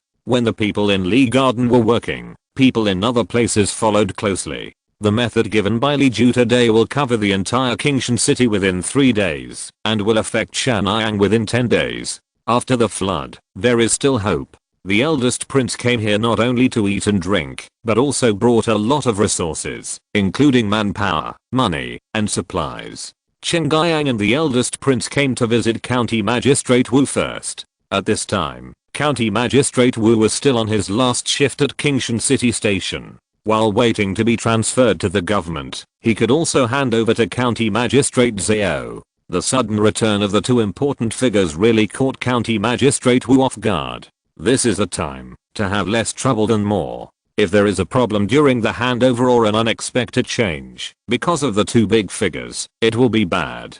For example, as the eldest prince said, His Majesty the Emperor ordered him to investigate secretly, so he could not reveal his identity. Of course, County Magistrate Wu would not be bored and joke about such a thing, but what about others? If others leaked the news, wouldn't it be him, the county magistrate, who would take the blame? If you don't grasp it well, the duck in your hand may fly away. Although they were not happy in their hearts, they still had to be polite on the surface. So County Magistrate Wu once again cleaned up 2 residences. One was the old house of Mr. Huang, and the other was the place where Chen Guiyang lived last time. The 2 houses were adjacent to each other, just next door. County Magistrate Wu asked people to settle and arrange, and Chen Guiyang and his sister had tea in the official residence. They arrived at Qingshan at noon, and moved their luggage into the residence. When the lights came on, they quickly washed, and went to bed. The next morning, the 2 of them took their entourage and guards, all dressed up as ordinary people, and went to the field, to look for Li Ju. If you're listening to this novel on a channel other than Fanfic World, it means they downloaded and uploaded it without effort. We cordially invite you to visit our channel, Mundo Fanfic Novelos. There you'll find the original version of this story and you can explore many other novels of various genres. We're waiting for you to immerse yourself in a world of incredible novels.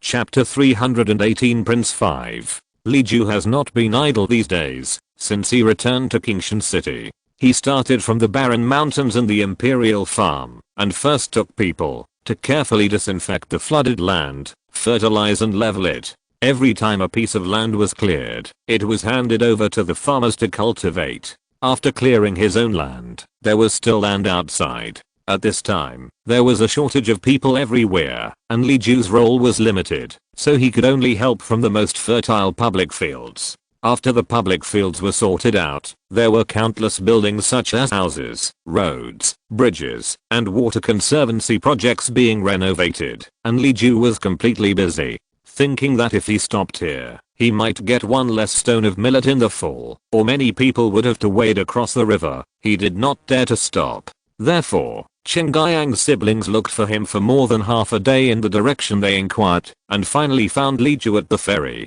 who was holding a bowl of rice to help the craftsman modify the pullers and levers. The ferry was also flooded. After the flood receded, what was left was the deformed ground, thick silt, and damaged buildings that needed to be repaired. Because it mainly affects the flow of business and travel, and at this time business is not going well, and the relief from the court has not been delivered, the ferry has become the least important link, so it has been waiting until this time to be repaired.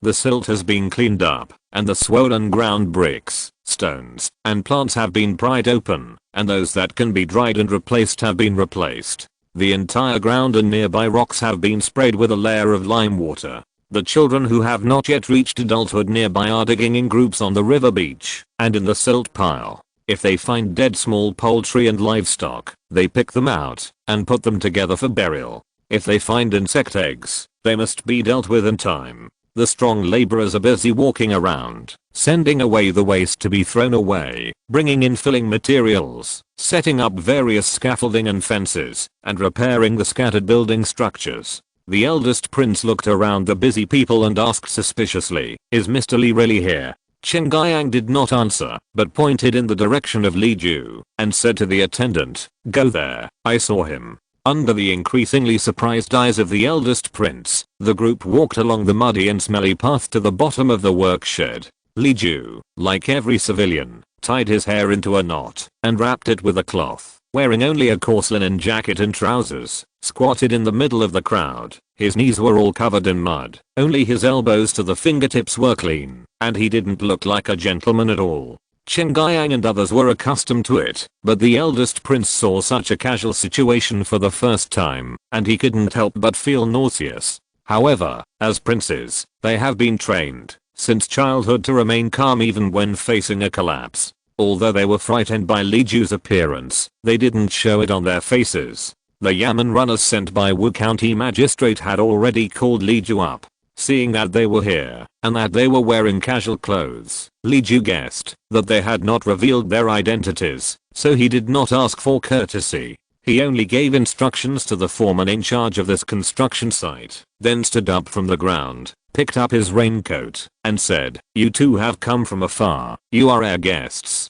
Chen Guiyang smiled and said, No, I have something to talk to you about. Is it convenient to talk?" Li Ju glanced at the eldest prince, put down his bowl, called the mute to go with him, and turned to walk to another shed next to him for people to rest. When they arrived at the shed, the mute stayed at the door very consciously. Li Ju opened the doors and windows of the shed, let the wind outside blow away the smell in the shed, and said, "It's convenient here. A Dao is watching outside, and your people are waiting. Others will not dare to come." After that, Li Ju finally bowed to the two of them according to the etiquette here. "Your highnesses, do you have something important to talk to me about?" The smell in the shed was very unpleasant. The sweat and mud were baked by the sun, and it was almost like a pigsty. Even if Li Ju opened the windows and doors to let the wind in, the smell of mud mixed with rotting vegetation on the river bank outside was not pleasant. The eldest prince was almost fainted by the fumes, but Chen Guiyang was more adaptable.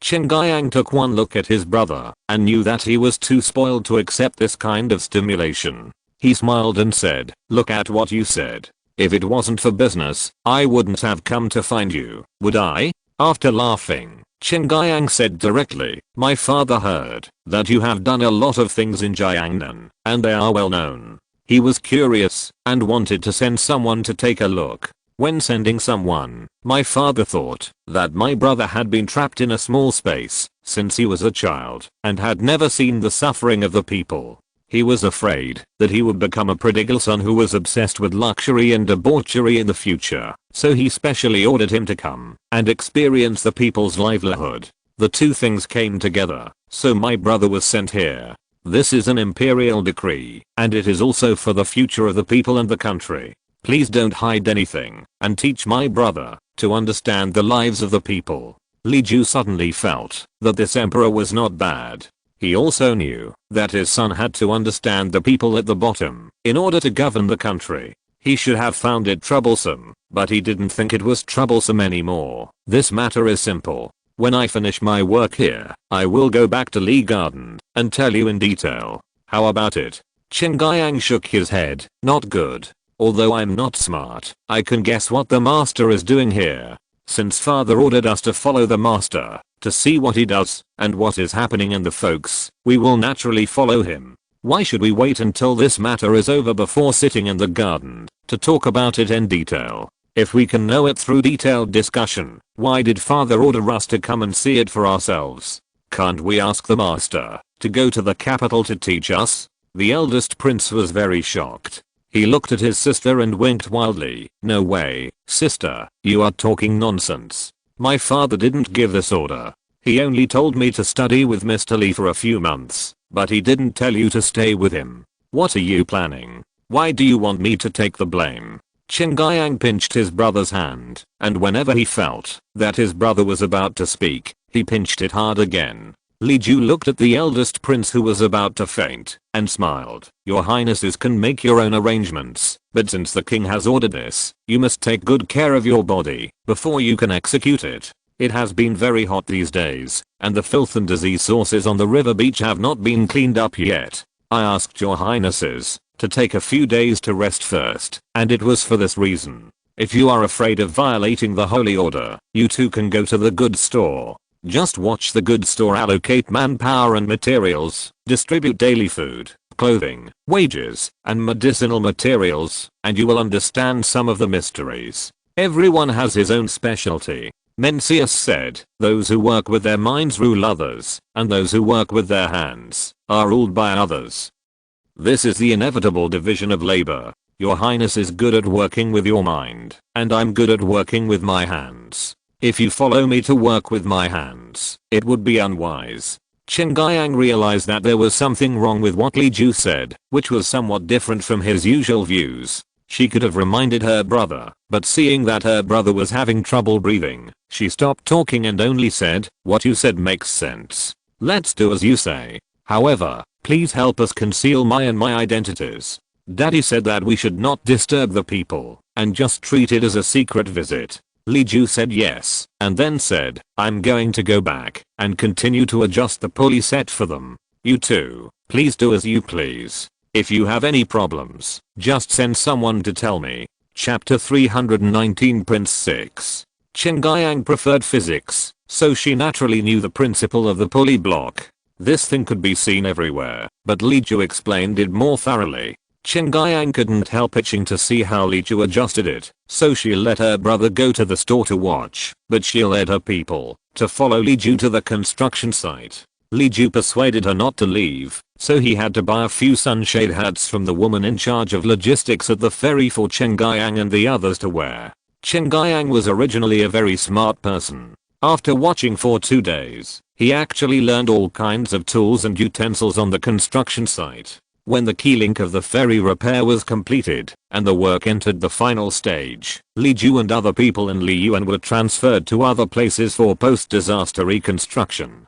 Yu Yaoniang was already competent for brain-intensive work, adjusting pullers and scaffolding, drawing 3-view drawings, polishing parts, etc., all without a problem. Li Ju helped Kingshan repair little by little, and soon Kingshan City returned to its former bustling and prosperous state. Ships from other places gradually flowed again, and carriages and road maintenance teams gradually appeared on the road. People seemed to have forgotten the fear in spring, and smiles and expectations returned to everyone's face. At this time, a report came from the court, saying that Zhaotaisha requested to open Ningbo port as a long-term trading port, set up a maritime customs office, to be responsible for the customs inspection and tax collection of goods for import and export, and the emperor issued an order to invite knowledgeable people in the 4 Jiangnan roads to discuss together. Knowledgeable people refer to people with meritorious service, official rank, and also include some people who have been commended for their righteous deeds and filial piety. There are many people in Kingshan City who meet the requirements, such as the doctor who went to Yanbi and Yan'an for smallpox treatment the year before last, and the people who went to Shan'an County to participate in flood control this year. Everyone participated in such a grand event for the first time, and the discussion was heated for a while. Wood County magistrate and local teachers and celebrities organized detailed discussions with knowledgeable people. In turn, according to convention, the people in Kingshan City regarded this matter as an interesting matter as a topic of conversation. When it really came to whether it was possible or not, they all declined and said that they didn't understand it, so it would be better to hand it over to people who understood the pros and cons. Actually, it's pretty good, better than talking nonsense without knowing anything. Li Ju had promised Zhang next door that, if Governor Zhao wrote a petition, he would follow suit, and now was the time to fulfill his promise. Li Ju had always been focusing on opening up maritime trade, and the timing was just right. From Jinling to the east of Shandong, the water transport was blocked due to floods, and the water transport related industries suffered heavy losses, and they were unable to take care of themselves. At this point, they had no time or ability to add to the congestion of the seaports in the south of the Yangtze River. This year would inevitably be another year of importing grain.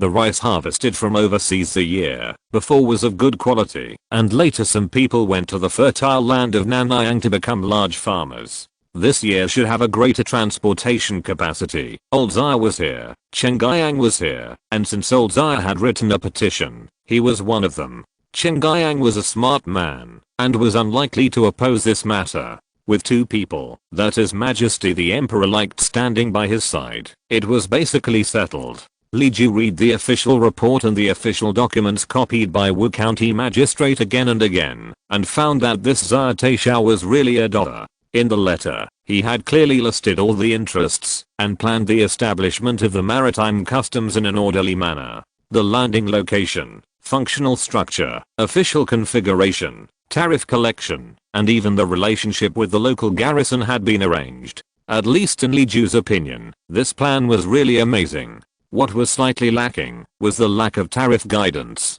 Li Ju sorted out the various goods involved in the sea trade and the goods that might be involved in the sea trade in the future, based on the results of the last sea trade. He hoped to export luxury goods that were not suitable for large-scale sales in Dayang through sea trade, and at the same time, prevent the import of these similar products, encourage the import of agricultural products, encourage the import of talents, encourage the import of technology, and protect Dayang's monetary system, to prevent the sharp rise and fall of gold and silver prices. All of these finally fell on the court's sea trade list and tariff amount. Li Ju's memorial basically supported Zia Taishao's letter, and at the same time, gave a very detailed list of important export contents, which ones were encouraged, which ones were prohibited, which ones were heavily taxed, which ones were subsidized, and what were the reasons for adopting different strategies. These contents were compiled into a thick memorial, which became the most valuable petition in the entire Qingshan city.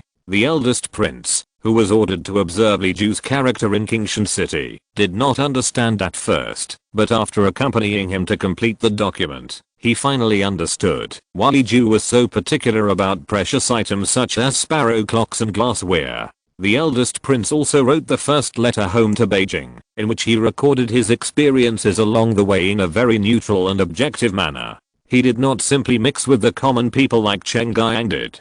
He was still a bystander from the scholar official aristocracy, but he admitted in the letter that he was also convinced by Li Ju, and he began to pay attention to the importance of the common people and the thoughts and lives of the lowest people. Li Ju only had people in his eyes, nothing else. Whether it was Zheng Shidao or Wu Yu, their attacks on Li Ju always focused on his destruction of the Confucian system. The eldest prince did not know whether Li Ju was really destroying the social order, nor did he know whether Li Ju's actions were good or bad. However, he concluded that, even if Li Ju really harmed the social order, it was because he only saw people. He only saw every living person, and did not care whether the person was male or female, strong or weak, father or son, noble or humble. He would support those who could not survive, arrest those who broke the law, and find ways to punish the evildoers that the law could not reach. He specifically mentioned that County Magistrate Wu turned a blind eye to this, which was obviously connivance. If it was said that Li Ju corrupted the social order, it was just a side effect of his nature. Li Ju did not care about the social order, the ritual system, and the law system. If it was criticized that he was deliberately against these things, it would be overestimating the status of these matters in Li Ju's heart. The eldest prince did not agree with this. He appreciated Li Ju's compassion and kindness to the poor and lonely, but he opposed Li Ju's practice of ignoring the noble and humble, because this disregard shook the authority of the emperor's rule. This was all Li Ju's initiative, to tell the eldest prince, when he explained his morality. He seemed to be unwilling to conceal it, let alone make excuses. The eldest prince did not agree with Li Ju's disregard for the noble and humble, but he admired him for really putting down his status and working, eating, and living like ordinary people. Who can't say it? Only those who really do it are real men. His Majesty the Emperor's evaluation of this was, although they are two different people, they are of the same mind. Of course, he would not agree with Li Ju saying that people are not noble or humble, but he was satisfied that Li Ju could take his son to see the public opinion and win the hearts of the people. Li Ju was a kind person, and a kind person would not rebel, at least not when the world is stable. His Majesty the Emperor felt that the Yang dynasty was stable and unshakable. When the country was stable, the people wanted peace and stability. How could Li Ju rebel? How could he dare to step on the blood and corpses of the people, just for his own glory and wealth? Of course, such a big thing, one letter was not enough, and there must be many more letters to come. The first letter from His Majesty the Emperor only said that he knew, and asked his son to stay well, and wait until his brother changed sides, and arrived in Jiangnan before leaving.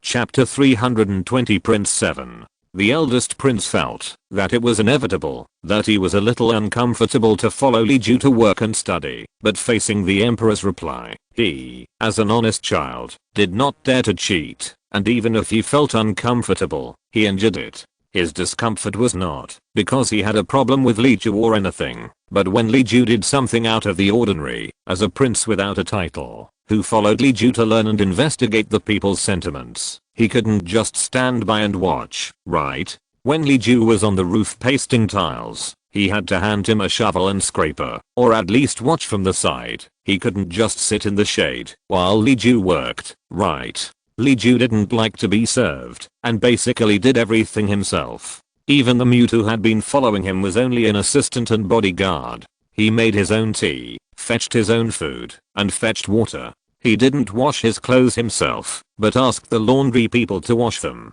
He had to pay for his work. It wasn't because he was lazy, but it was said that he ruined 3 homespun shirts and his daughter ordered him not to go into the laundry room. It was very abrupt for the master to bring a few eunuchs with him. Even Yu Yaoniang and Yu only brought book boys when they came here. If there was something, they would ask Li Yuan's temporary workers to help out. The eldest prince felt that his knowledge were far inferior to these big guys. They were humble, so how could he be so arrogant? So he had to try not to use eunuchs.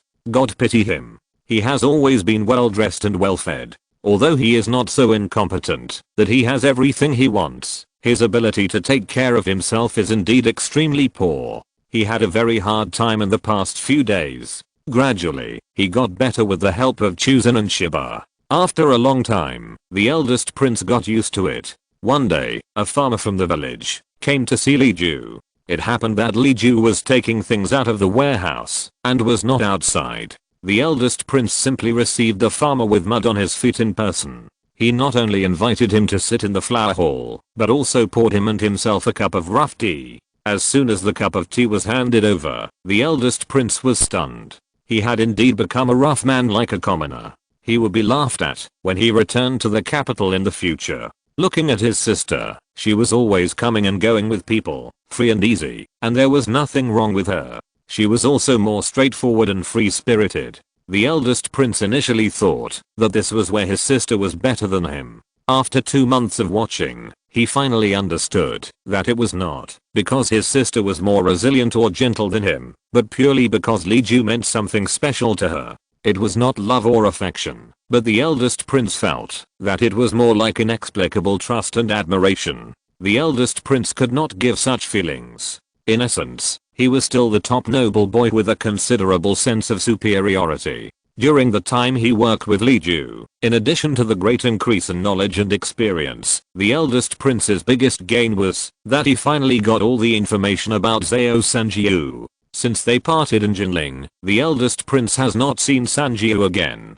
He just listened to everyone's description in Kingshan City and knew how she was saved by Li Ju and grew step by step to become the general manager of Kingshan Liuan's industry. There were also letters from Jinling from time to time telling him what Sanjiu did today and where she went yesterday. All kinds of information combined together to form a more three-dimensional Sanjiu. The more he got to know her, the more the eldest prince liked her. Sanjiu was a widow, 5 years older than the eldest prince, a country girl, and had a half-grown daughter. All of these became her charm. Maybe liking widows can be inherited. Age and the death of her husband not only did not weaken Sanjiu's charm, but made her more detached from ordinary people. The countryside gave her a wild and lively and even arrogant temperament. Her wanton publicity was like a blooming mountain rhododendron, which bloomed all over the mountains and fields in the best season, red as the sun, and if you have to use synesthesia to describe it, it would be magnificent. Anyway, it was just amazing when I first saw her, but I really liked her after 3 months. Because of this love, the eldest prince felt a little bit hesitant in front of Li Ju. If it really happened in the future, Li Ju would be his brother-in-law, and he thought Sanjiu was a little bit obedient to Li Ju's orders. What if she offended Li Ju? Li Ju didn't agree, and Sanjiu refused to nod. Then what should she do? Li Ju didn't know what the eldest prince was thinking. He just felt that it was very difficult for the eldest prince to pretend to work hard. He didn't know why he forced himself to do so. It would be a lie to say that he was not disappointed. However, thinking that at least he was willing to pretend and really put people in his heart, Li Ju felt that it was actually okay. When the eldest prince first came to Kingshan, he was afraid of dirtying his shoes when standing on the ground. Now he can drink tea and chat with the old farmers in the fields. He has made obvious progress. Whether he governs the world in the future or enjoys wealth and honor, he will more or less cherish the people's strength and love the people. He can't always use the standards of the modern world to judge people of this era. There are countless people in the modern world who don't eat meat porridge, let alone the ancient times when human life was worthless. In August, Li Ju split the practical content related to the water conservancy project he copied into pages before the harvest and handed them over to the workshop to print and present them to Wu County Magistrate. Wu County Magistrate was handing over government affairs to Zhao County Magistrate. Because Zhao County Magistrate was familiar with all local affairs, the handover was particularly smooth, and both of them were relatively free. When Magistrate Wu received the water conservancy project, he saw that it explained all aspects of water conservancy from multiple aspects such as hydrology, climate, geology, and mechanics. He could not see many things at all, so he had to ask Wang Jiao to read it together. Wang Jiao used to be the chief clerk of the Ministry of Works. Although he was not a full-time water conservancy official, he knew more about water conservancy projects than others. He was an expert. When he received the water conservancy project and read it, his eyes lit up.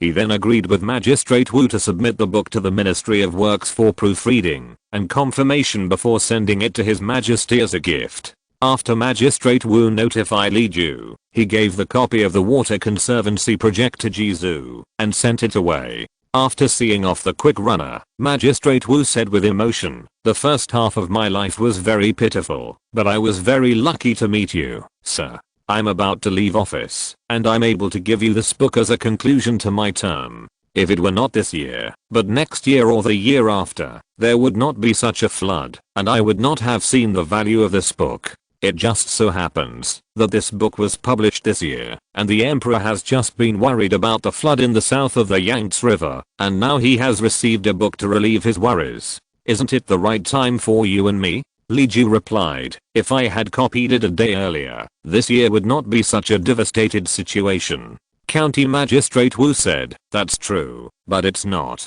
The country has been peaceful for many years. When we are recuperating, everyone is saving their energy to earn food. Even if you had taken out the book earlier, who would have listened to you and built water conservancy projects?" Yesterday, I went through the files with Liao Wang and Liao Zhao. In the past 10 years, all the new water conservancy projects in Kingshan City were built by you alone. You provided all the money, food, and people. You see, there was only one you in 10 years. If we count back 20 years, the situation was 10 times worse. Is there any exception? In short, it is the best for me to have this as a conclusion. Although I'm eager for fame and fortune, I always hope that the world of great harmony you wish for can come true. Chapter 321, The beginning of the era of comprehensive maritime trade. 1. The issue of opening the seaport was discussed for a short time. In September, His Majesty the Emperor issued an order to Huajia County to open Dingbo Port as a trading port, set up Huajia Maritime Customs, and clearly listed the tariff amounts of dozens of goods allowed to be imported and exported, such as silk, porcelain, glassware, jewelry, handicrafts, and grain. It's not that there were no objections, but because His Majesty the Emperor circled the scope of the petition to the 3 provinces in the south of the Yangtze River, and it happened that the 3 provinces in the south of the Yangtze River had the most prosperous business, and were most willing to go to sea. The objections came mostly from the provinces near the affected canal and the relatively more conservative inland provinces, and were all expelled from the circle of opinions by His Majesty the Emperor.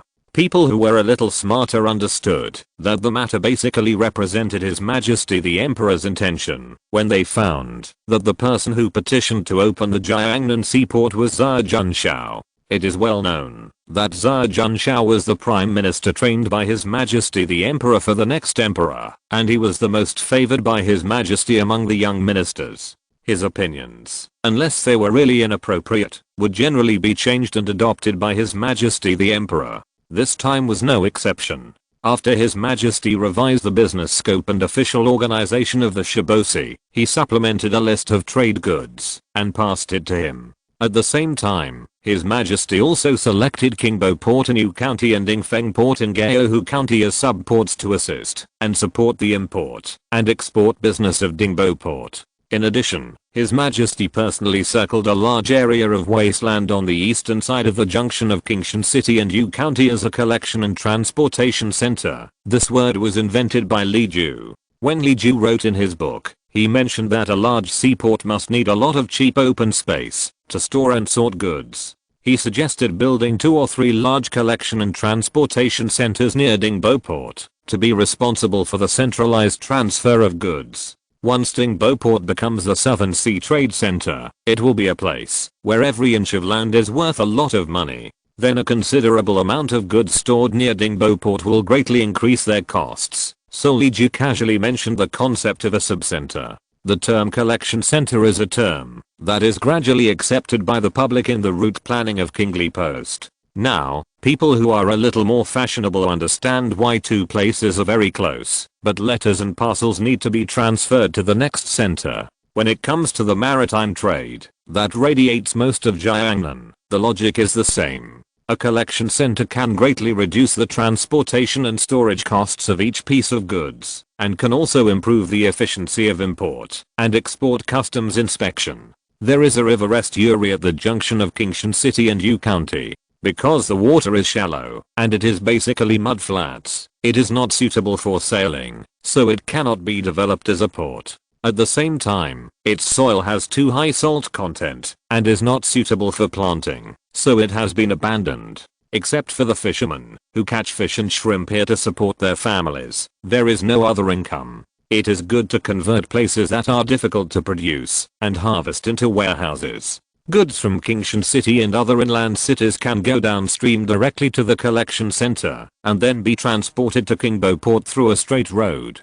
Customs inspection affairs can also be carried out at the collection center to improve the transportation efficiency of Dingbo Port. When the carrying capacity of a ship is relatively small, transportation efficiency is the efficiency of making money. It is best to leave as soon as the ship arrives, repair, replenish and load without delay. Now that the location has been determined, the next step is to build roads. Straight roads need to be built from the collection and transportation center to Qingbo Port and Dingbo Port, and a straight road also needs to be built between Qingbo Port and Dingbo Port. The 3 seaports are not far apart, so straight roads are easy to build. The straight road from the collection and transportation center to Dingbo Port is a little far away, and it is more than 100 miles in a straight line. In addition, places that want to join this sea trade feast need to solve the problem of cargo transportation by themselves.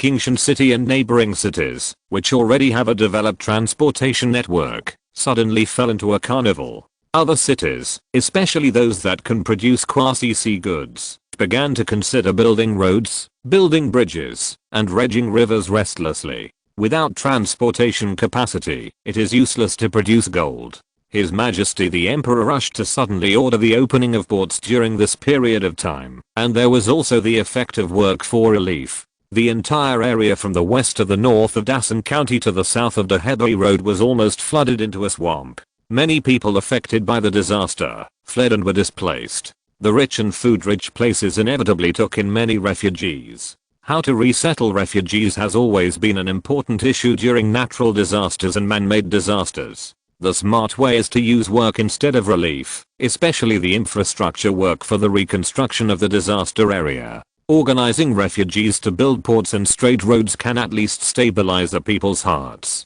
Of course, he did intend to catch the opposition off guard. Generally, this kind of invite knowledgeable people in the world to discuss strategy of asking the people for political advice lasts for a short period of 1 or 2 years, and a long period of 10 or 20 years. There has never been a situation where a direct decree was issued in just 2 months. Many people had just colluded with various forces in the capital and had just written the beginning of the memorial they wanted to submit. His Majesty the Emperor said, "Okay, we have discussed it, so let's do it this way." This directly confused these people. Moreover, His Majesty the Emperor also argued that either the grain should be purchased from foreign countries and the deficit of grain purchase should be made up with exported goods, or the granaries in various places, especially Luo Warehouse and Fengji Warehouse, should be open to release grain, so that the people in the disaster area can survive the difficult days of post-disaster reconstruction for 1 to 2 years. Anyway, there are only 2 options. When everyone thought of the articles in the granaries and the hard work of escorting grain and grass, and supervising local areas, they shut up one by one.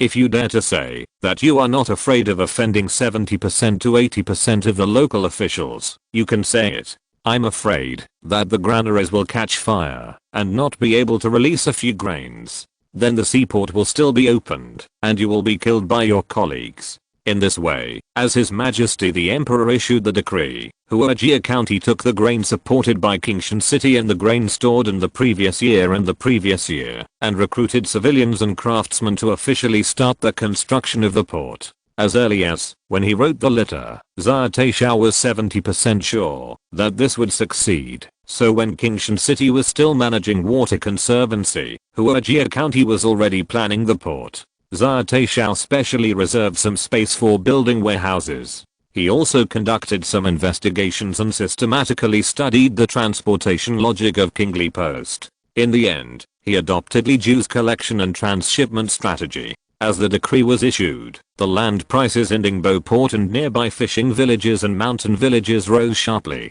The hilltop where the warehouse was planned to be built at that time quietly increased by 3 times. Not to mention that the local rich families felt distressed. Even the common people and Xia Taishao himself felt heartbroken. Warehouses are buildings that require more land and fewer people. If they are converted into markets and residential areas, local people can make more money. If you say that renting a warehouse can make money, how can a warehouse compare with a wine shop, post house, or even a place of love? Warehouses in this era are not built with 70, 80, or 90 stories high. For safety reasons, most warehouses are only 2 stories high.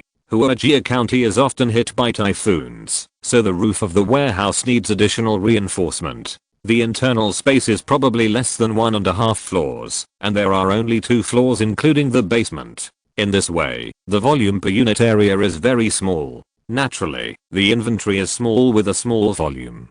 How can the rent be high with less inventory? Now, the Emperor has directly ordered the secondary port and the logistics center, so Ningbo port does not need to build another center, and the land originally planned for warehouses can be used for other things.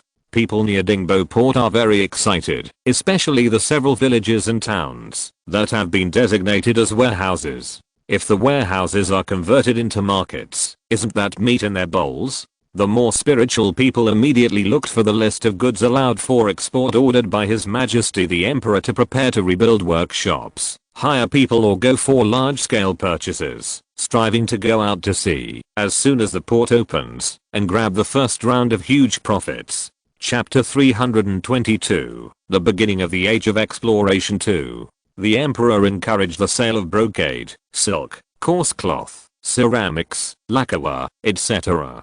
Gold, silver, copper and iron were strictly prohibited from being sold unless used as embellishments. Cotton, pearls, gems, etc. were encouraged to be imported. Grain was originally prohibited from being imported.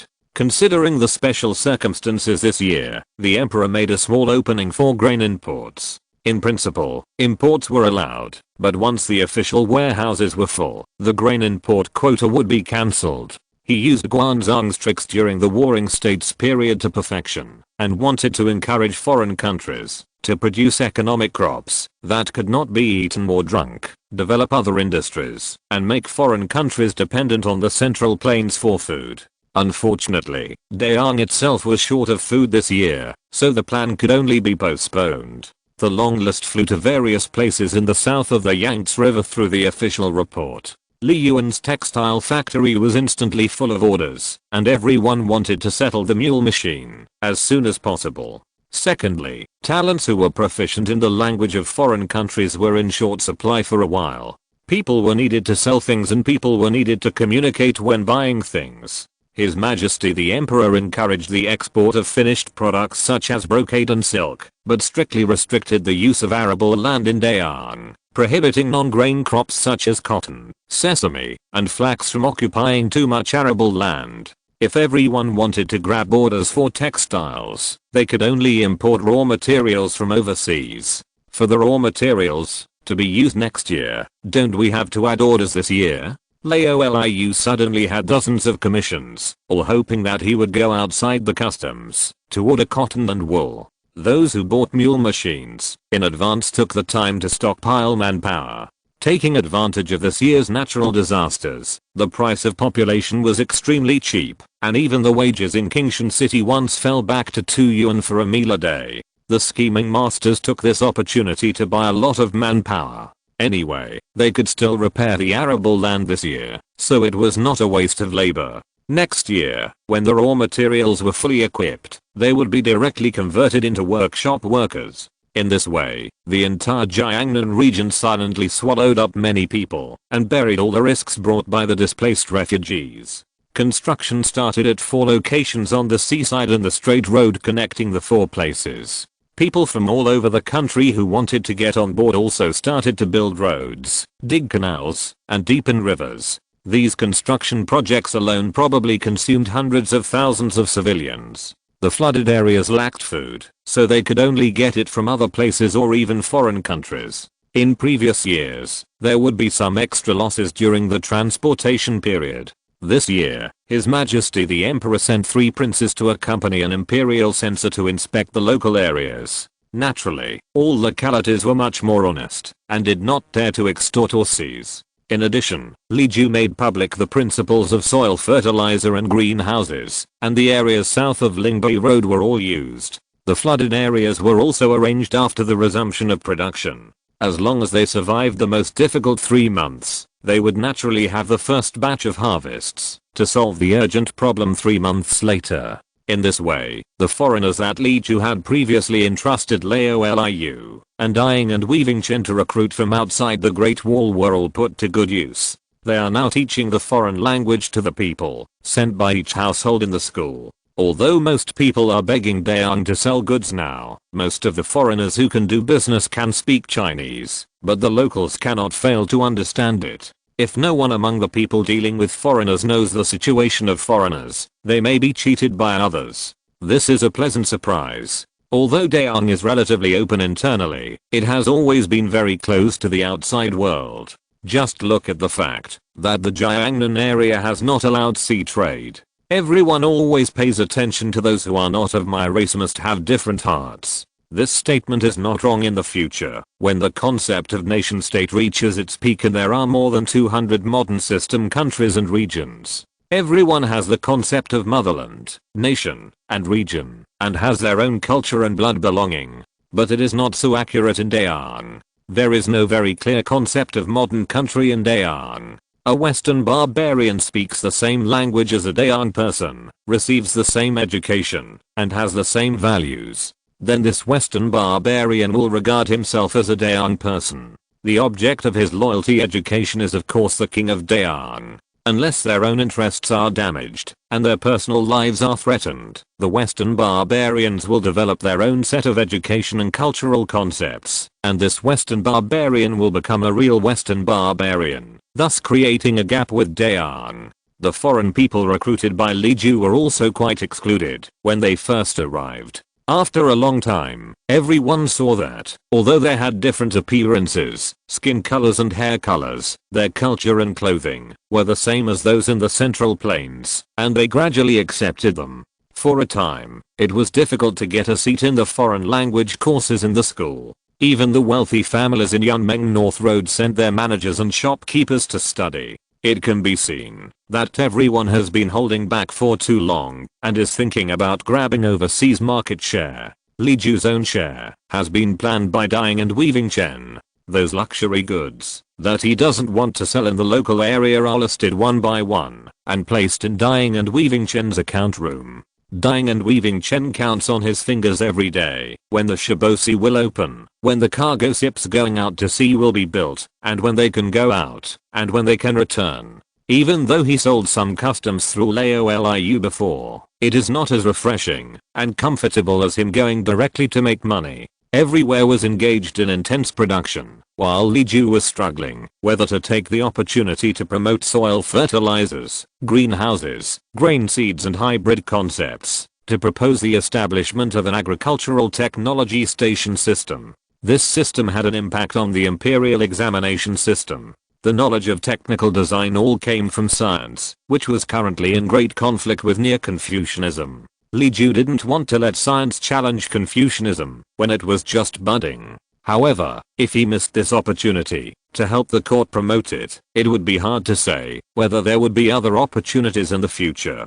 Greenhouses involve atmosphere, temperature, thermal energy, and biology. Soil fertilizers involve chemistry and biology. Grain breeding and hybrid advantages go deep into genetics, and the mule machines that people actively ordered involve kinetic energy. Although they are simple, they can touch the threshold of scientific and technological revolution if they are pushed forward one step further. It just so happens that these technologies are relatively complex and need to be adapted to local conditions. Reading by rote will inevitably encounter problems. The court will sooner or later receive feedback from the people. If you want to solve them easily, of course, the agricultural technology stations that are passed on and learned from layer by layer are the most reliable. In the future, if you want to promote other technologies or even announce government orders, you can do it through technology stations. Li Ju hesitated. The opening of a petition had been there for 4 or 5 days, but he still hadn't made up his mind.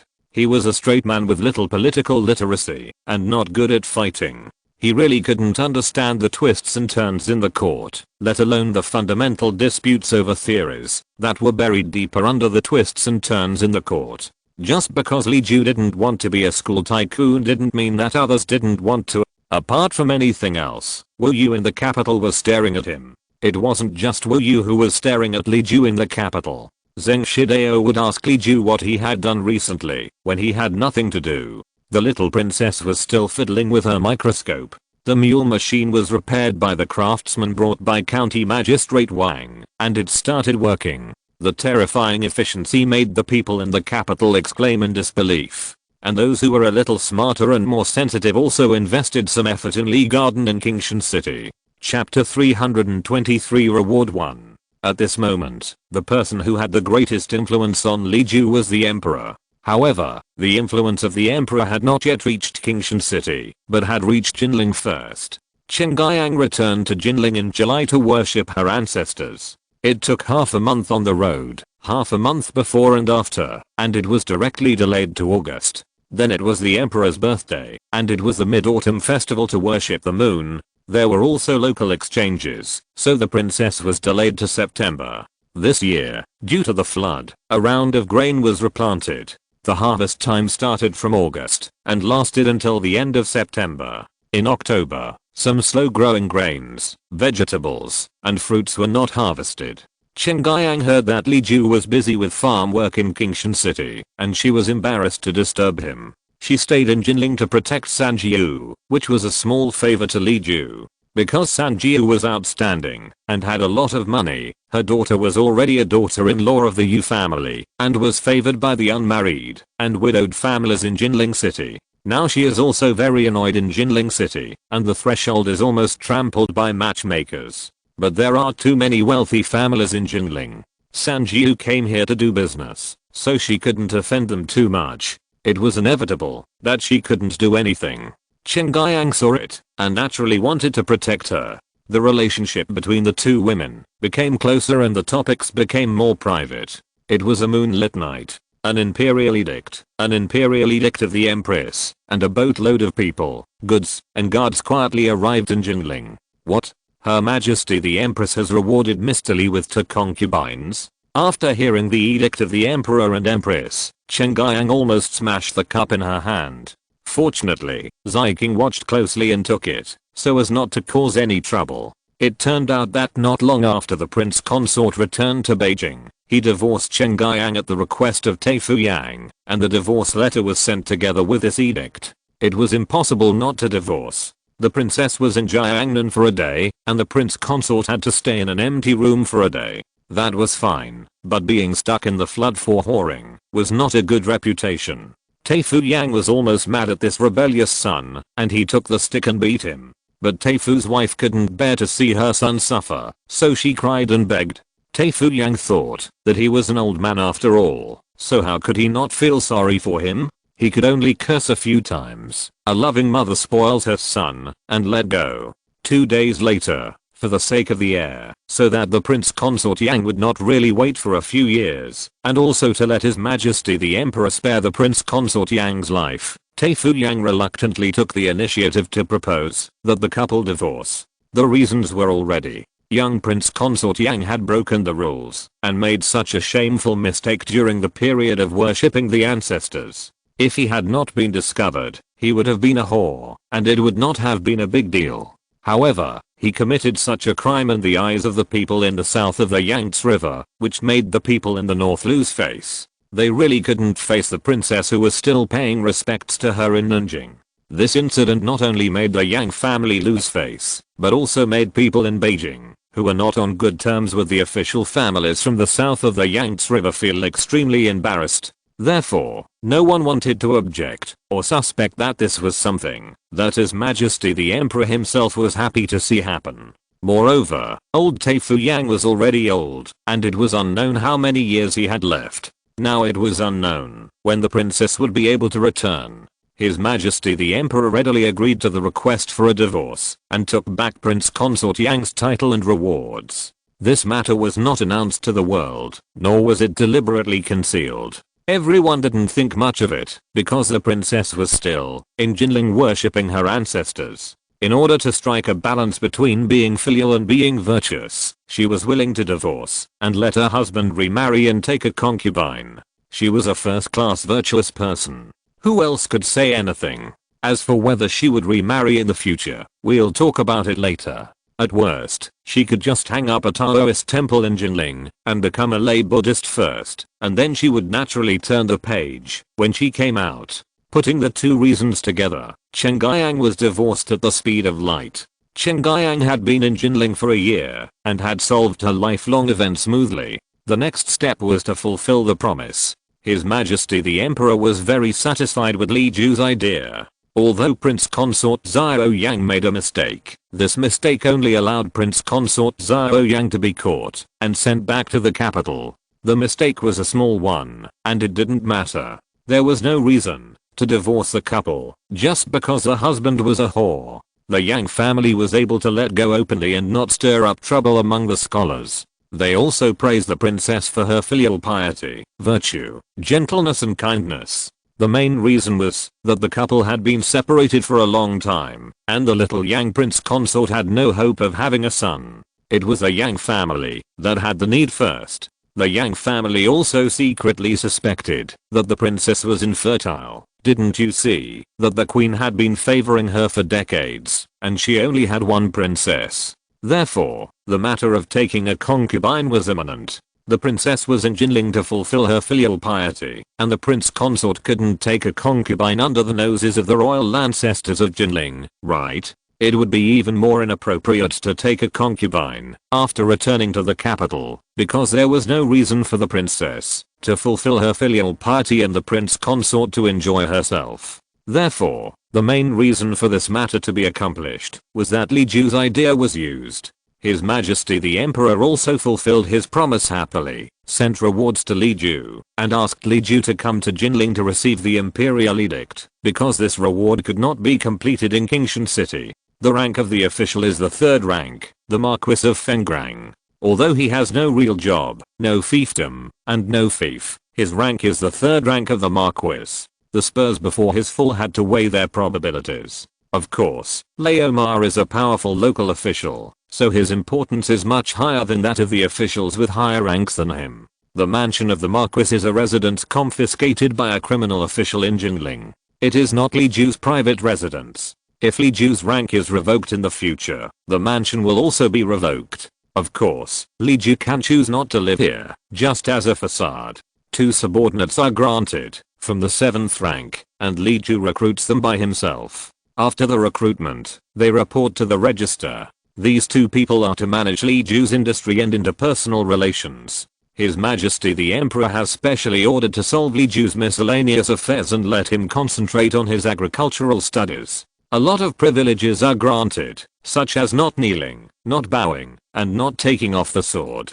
The symbol of honor is more important than the actual meaning. In this dynasty, except for very formal official occasions such as the Grand Court meeting, kneeling is rarely required. Even at the end of year banquet in the palace, there was no etiquette of kowtow, because the atmosphere of the festival and celebration was more intense. As for the sword, I'm sorry Li Ju didn't wear a sword. Although most scholars who traveled abroad and officials who went out to study carried swords, Li Ju had not considered such occasions. He was given the corresponding robe materials, and Li Ju asked people to make the corresponding court robes, official robes, and Yan's clothes. He was given a red python robe as a reward. There was nothing to say about it. Of course, the clothes of officials of different ranks should be prepared according to their ranks. He was given several boxes of artifacts and treasures. They were all the good things that the Emperor and Empress had kept in their boxes. Li Ju could take them to decorate the facade or enjoy them himself. If he was really poor, he could sell them. As long as he didn't deliberately damage them, everything would be fine. He was given 4 guards, one of whom was directly sent by His Majesty the Emperor, and the other 3 were recruited by Li Ju himself. This was to protect Li Ju's safety. His Majesty the Emperor attached great importance to Li Ju's personal safety, which was also common sense. In addition, it also played a certain surveillance role. After all, Li Ju's behavior looked too much like he was going to do something big. Give 2 palace maids as concubines, give birth to children, and take charge of the household. The Emperor and the Empress said that they had heard of Li Ju's crazy words, that you must have a confidant before you can get married, so they listened to him for the time being, and did not reward him with a wife. We will reward him with 2 concubines. Is that okay? His Majesty the Emperor privately wrote to Li Ju to explain the intention of this reward, but Chen Guiyang could not see this letter. His Majesty did not mention Li Ju at all in his letter to Chen Guiyang, but only expressed his congratulations on Chen Guiyang's successful divorce and his wishes for his daughter's happiness. Chen Guiyang could only see that Her Majesty the Queen wrote to her about her concerns. The purpose of rewarding Li Ju with concubines is to share his worries, expand his family, and take care of the backyard. The concubine must get along with Li Ju. She picked 2 honest and decent girls from the palace who were beautiful and whose ancestral home was in the south, but not in the south of the Yangtze River. However, she was worried that their temperaments and personalities would not be compatible, so she asked Chen Guiyang to help take a look. After all, Chen Guiyang and Li Ju had correspondence, and he stayed in Qingshan City for more than half a year last year. Although Chen Guiyang concealed the truth, the queen was not unaware of it. Chapter 324 Award 2. Chen Guiyang was shocked when he received the letter and the imperial edict, and he almost couldn't hold back his expression. After calming down for a while, Chen Guiyang went to the place where the rewards were stored. He first looked at the fabrics, treasures, etc. to confirm that there was nothing wrong and nothing taboo. He then looked at the location of the mansion where the rewards were given. It was right next door, and it was also an excellent courtyard. Finally, Chen Guiyang asked the official from the Ministry of Rights who announced the edict, "I already know what Her Majesty the Queen meant, but I don't know where the people you brought are. I'll take a look and talk to them before I can reply." There were 3 officials from the Ministry of Rights who announced the edict. In addition, Yunnan was invited as the messenger to announce the edict, a total of 4 people, including the entourage, 12 people, plus guards and servants, and the rewarded women and guards, a total of 69 people. Before they set off, the emperor and the empress each had their own instructions. When Chen Guiyang asked, the official from the Ministry of Rights knew what they were about, and hurriedly asked someone to call the 3 people to wash up, so that they could go to the main room to meet Chen Guiyang. One of the 3 is a guard. His surname is Wei, his name is Gong, and his courtesy name is Yu Yaoniang. He is from Yunmeng South Road.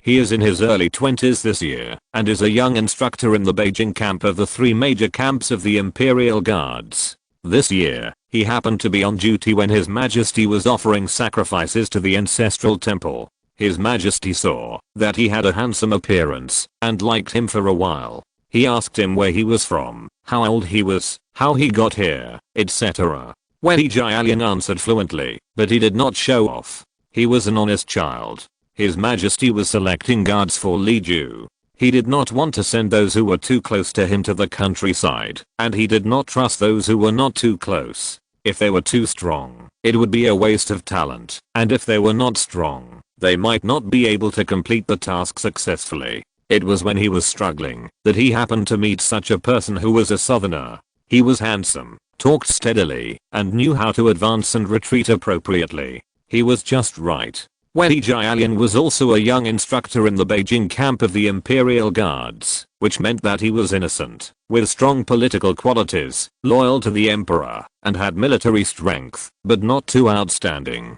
At that time, His Majesty the Emperor asked him if he was willing to go far away to perform a mission that might not return to Beijing for 10 or 20 years. Wei Jialian did not ask the reason, but only replied, "I will obey your order." His Majesty the Emperor immediately promoted him to the 6th rank instructor, transferred him to the Jinling Prefecture Army, and made him the guard of the newly conferred Feng Ranghao. There is nothing much to say about this man. He was born in the military, and his temperament is 3 points similar to Li Ju. He is as taciturn as Ada. He speaks one word when asked, and does not say a word when not asked. He is very frugal with words. However, there is no pause or stagnation in his answers, which shows that he has already made up his mind when answering.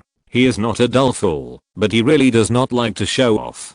Chen Guiyang felt that this man was a practical man that Li Ju liked more. He didn't talk much, and just worked hard. There was nothing to pick on, so he only said, "I guess His Majesty will have something to entrust to you. Just do it well. I have nothing else to say. But if you have other plans in the future, you must first ask who you are loyal to with your martial arts, and for what reason." Wei Jialian replied with a yes, and Chen Guiyang let him go and settle down by himself. The 2 palace maids came together. One was named Han Jiao, a native of Lingnan Road, 22 years old, tall and slender. The other was named Lanjin, a native of Shuzhang, 23 years old, petite and exquisite. Both of them were beautiful, with affectionate eyes and smiling words. Han Jiao was elegant and graceful, and Lanjin was gentle and charming, which made people happy at first sight. Her Majesty the Queen really spent a lot of thought in selecting these 2 girls, considering both the girls' native places and Li Ju's preferences. Chen Guiyang asked about the situation as usual. Han Jiao and Lanjin had both read some books. Before going south this time, Her Majesty the Queen asked them to read more books when they were free, because Li Ju liked studious people. Therefore, the 2 girls' words and deeds were different from those of ordinary palace maids. Looking at their temperaments, Han Jiao was more introverted, and Lanjin was more delicate and innocent. Both of them were much more lively than Yu Yaoniang. Han Jiao was timid at first, but after getting used to it, her inner beauty and conversation gradually showed.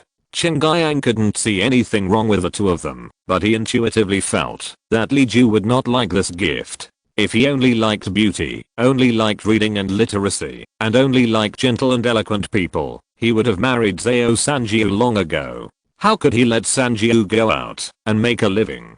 Chen Guiyang gave each of them some rewards and let them rest. Then she changed her clothes and summoned the chief clerk of the Ministry of Internal Affairs, who was in charge of escorting the rewards, and told him directly, everything else is fine, but the two concubines are a bit inappropriate. I will write a letter to Her Royal Highness the Queen today, asking Her Royal Highness to make other ideas. The two girls will stay with me for the time being. Do you want to go to Qingshan City to announce the decree first, or wait for Her Royal Highness to confirm the replacement of the maids before sending them together? This matter is quite important. The chief clerk of the Ministry of Internal Affairs cannot make the decision, nor dare to make the decision. He can only be a mouthpiece and convey the princess's intention to the official who announced the decree of the Ministry of Rights. It takes at least 20 days for the official post station to deliver the letter. Chen Guiyang can wait, but the official who announced the decree cannot. Everyone agreed that Li Ju would come to Jinling to receive the decree anyway, so they asked him to come first. If they walked slowly along the way, it would take 14 or 15 days at most. In this way, the difference would only be 4 or 5 days, so they should be able to wait. After the discussion, everyone dispersed. Chen Guiyang did not even have time to change his clothes. He went back to his room and wrote a long letter to Her Majesty the Queen, explaining why these two top candidates were not suitable for awarding Li Ju. First, the gentleman does not like beautiful women. He vowed to marry a close friend and never have two lovers. Second, the gentleman does not like to be rewarded with people as gifts. Third, the gentleman is always doing everything himself and has never kept servants. The gentleman is like this, let alone his wife and concubines. Although the red banana and blue brocade are beautiful, they are not the right person. After writing why it was not okay, Chen Guiyang hesitated and added a private message. If you really have to worry about managing household chores and the comings and goings of the ladies, it is better to give it to the mother in charge to advise. I have thought about this person, and I have never known that there are also things going on in the inner chamber. After writing these, he added greetings to his parents, younger brothers and sisters, added some interesting stories he saw during his recent walks, and added some local rituals. In the evening, he handed it to the quick runner to deliver it to the post station. After sending Jizhu away, Chen Yang invited Sun Jiu to dinner. Chen Yang developed the habit of eating 3 meals a day in Qingshan. The evening meal was usually at Shen time. After eating, she could walk around in the garden in the afterglow to digest the food and relax. Since returning from Qingshan, Chen Yang often invited people to eat together. Most of the people who came were women she was close to. San Jiu came the most, and everyone was used to it. This day, Chen Yang invited Sun Jiu not only to eat and talk, but also to discuss the reward for Li Ju. Because the two were as close as sisters, Chen Yang did not hide much and told her that there were 2 concubines among the rewards from the court. As expected, Sanjiu also replied, "This is difficult for my master. How can he be willing to take a concubine?" Usually he always says that, whether it is marrying a wife or taking a concubine, it must be consensual and both sides must love each other. If the woman does not love him, but he possesses her, then he would feel ashamed of being a beast. If the woman loves him, but he does not love her, then why should he force himself? Moreover, since the two love each other, they must be of one mind and have no other concerns, so how can they allow others to separate them? Therefore, they must have a confidant to love each other, and they can be together from beginning to end. Good prince, please ask the princess to help you with this matter, so as not to let the capital annoy our master. Chen Guiyang said hurriedly, how could I not know this? I have already written a letter to ask my mother to make other arrangements. Those 2 girls are both excellent. If your master likes them, it would be right to marry them back. If they are just given to him without asking, it would be bad. I was thinking that, when my mother writes back, I might ask you to take them with you and study 100 schools of thought for 2 years first. If they really become soulmates with your master, it would be a good thing. Sanjiu didn't know what she was thinking of. She smiled suddenly and didn't say whether it was good or bad. She said, let's wait for the court's arrangements. In my opinion, the master has always treated people as people. He hates giving concubines or buying people. The two girls were sent over like objects. It's not easy to let them go, but it's not easy to keep them. Maybe some great truth would be born out of their twists and turns, and it would be contrary to the secular world. That would be difficult to deal with. Chen Guiyang agreed with her, and didn't mention the topic of asking Sanjiu to take Hangjiu and Lanjin away. Chapter 325 Reward 3. Li Ju was still calculating this month's harvest surplus with Zhao Xiansheng in Qingshan City. Qingshan City suffered from the rain in spring, but due to timely replanting, greenhouses, soil fertilizer, and Liyuan grain seeds, the harvest was slightly less than last year and the year before, but much more than before Li Ju came to Qingshan. Apart from the use of one county, there was still some spare capacity to bear some for Shannyang and other places. Zhao Xiansheng was relieved. He didn't have to take over a mess, and his fathers and fellow villagers would not starve. Finally, a big stone was moved. As for whether to donate more food to Shannyang on behalf of Qingshan City, Zhao Xiansheng was still hesitant. He was used to careful calculations, and he couldn't bear to send so much food out at once. However, he was taught the idea of helping the world when you are successful and loving others since he was a child. It really made him feel heartbroken to sit back and watch the people in other places fall into dire straits. After this year, County Magistrate Zhao will take over the post of County Magistrate. He already has close contacts with Li Ju, Huang Zhi and others, and will have even closer contacts in the future. County Magistrate Zhao then shared his concerns with Huang Zhi, Li Ju, Wang Jiao and others, and also asked County Magistrate Wu to help him discuss. After County Magistrate Wu handed over the government affairs to County Magistrate Zhao, he became more and more lazy. 8 out of 10 thoughts were devoted to his son, and the remaining 2 points were left for the finalization of the handover. After listening to County Magistrate Zhao's words, he was the first to say, logically, I shouldn't ask for it. If I say I have not yet arrived in Shannyang, my heart has already flown away, and I don't think about the old feelings here. If I say I don't want to give it, then everyone in Dasan County, except Qingshan City, will stretch their necks to wait for the rice to be cooked. If I refuse here, it will be difficult for me to live there in the future. Anyway, you can discuss it, and I won't ask for it. Huang Zhi persuaded him, but County Magistrate Wu was unmoved, and just ate tea and vegetables. Then County Magistrate Zhao spoke up about this matter. County Magistrate Zhao knew that Li Ju and Huang Zhi represented two local tyrants respectively. Li Yuan did not need to be mentioned. Huang Zhi was the leader elected by the 4 families. Together with County Magistrate Zhao himself, he was the spokesperson for the local rich. A small half of the surplus grain in Qingshan City was collected by taxes, but a large part of it had to be donated by these wealthy families. County Magistrate Zhao was happy, but he did not know what others thought. He was about to take office, and did not want to have any conflicts with the Li and Huang families, because of this matter. He hesitated again and again, and then tentatively asked Li Ju's opinion in a compromising tone.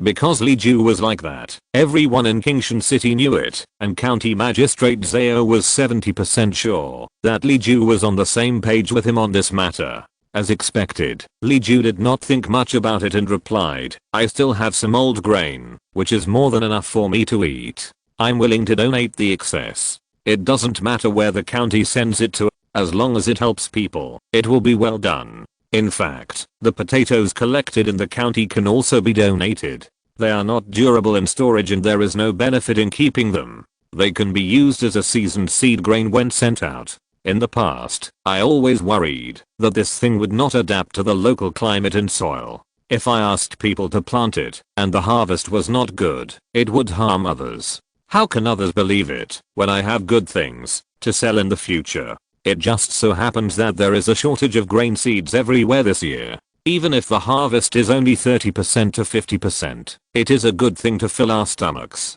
Huang Zhi smiled and said, that's what I plan to do too. Even if you don't mention it, in a few days, several of our families will jointly ask you to write to the court. We are willing to donate 50,000 kilograms of grain and 1,000 pieces of cloth to Shangyang, Haiyang and other places. A few years ago, they would not only not donate grain and cloth, but would also persuade the county magistrate to close the city gates to prevent refugees from impacting the weak local economy. But now they are different. They have extra money and the motivation to give. They have seen Li Ju's every move in Kingshan City over the past few years. While secretly laughing at his stupidity, they are always subtly influenced to change something. Li Ju didn't want to stand out too much, so he said, then I will also donate 50,000 kilograms of grain and all the harvest from the imperial farm this year. The imperial farm was a gift from the emperor, and it should be used for the people, so that the common people know the emperor's grace. In addition, as for the cloth produced by Yu Yaoniang's textile factory in Nanjing, except for those exported to Japan, I will buy all the rest and donate them. Everyone knew that Sanji also managed a textile factory in Nanjing that mainly used mule looms. There was a circle of weaving workshops around the mule loom spinning mill. Each weaving workshop had to be equipped with more than 300 skilled shuttle weavers. Those were the real goose that laid golden eggs. If they only wove homespun cloth, they could offset the annual output of Kingshan City. Everyone had to marvel at Li Ju's generosity. Li Ju said again, please ask brother Wang Xian to write another letter. It should be written in a flourishing and elegant manner. First, we should explain that we are grateful for the emperor's grace. The emperor's grace is to the world, and we have received the emperor's grace and are repaying the court. Second, we should ask other local people to do what they can and not to compete with each other. Although we donated a lot, we also left enough to hire long-term and short-term workers and provide food for the poor. We are not just trying to be strong and competitive. Third, we should call on wealthy families in other places to compete to help the emperor. Don't be prejudiced and only care about your own side and ignore the lives of neighboring counties. Fourth, let other places know how much we have donated. When other families see that everyone in the world knows what Kingshan people have donated, even if they are corrupt, they should be limited. They dare not eat up the granary like rats and boars. Writing this letter is to set an example and to make a name for the world. Although we donate money and work hard not for fame, if we have the opportunity to gain fame, we can't let it go. Teacher Wang's family was only a small fortune, and they couldn't compare to the rich families who could provide so much surplus grain, so he couldn't help but feel timid. Li Ju changed the subject and gave him a good job and said don't compare yourself with others, which was really for his sake. Otherwise, who can't write a good article with 4 parallel sentences and 6 parallel sentences? Teacher Wang responded and took out paper and pen, listed them one by one, and then added the beginning and the end, and asked the experienced people to look at them. When everyone said it was good, he put away the paper and pen, went home to polish the language, and wrote a beautiful letter. They calculated how to transport it and who would escort it and asked Magistrate Wu to contact Shangyang and other places. They had almost reached an agreement when suddenly the shopkeeper of Dayu Tower came up with a handsome young man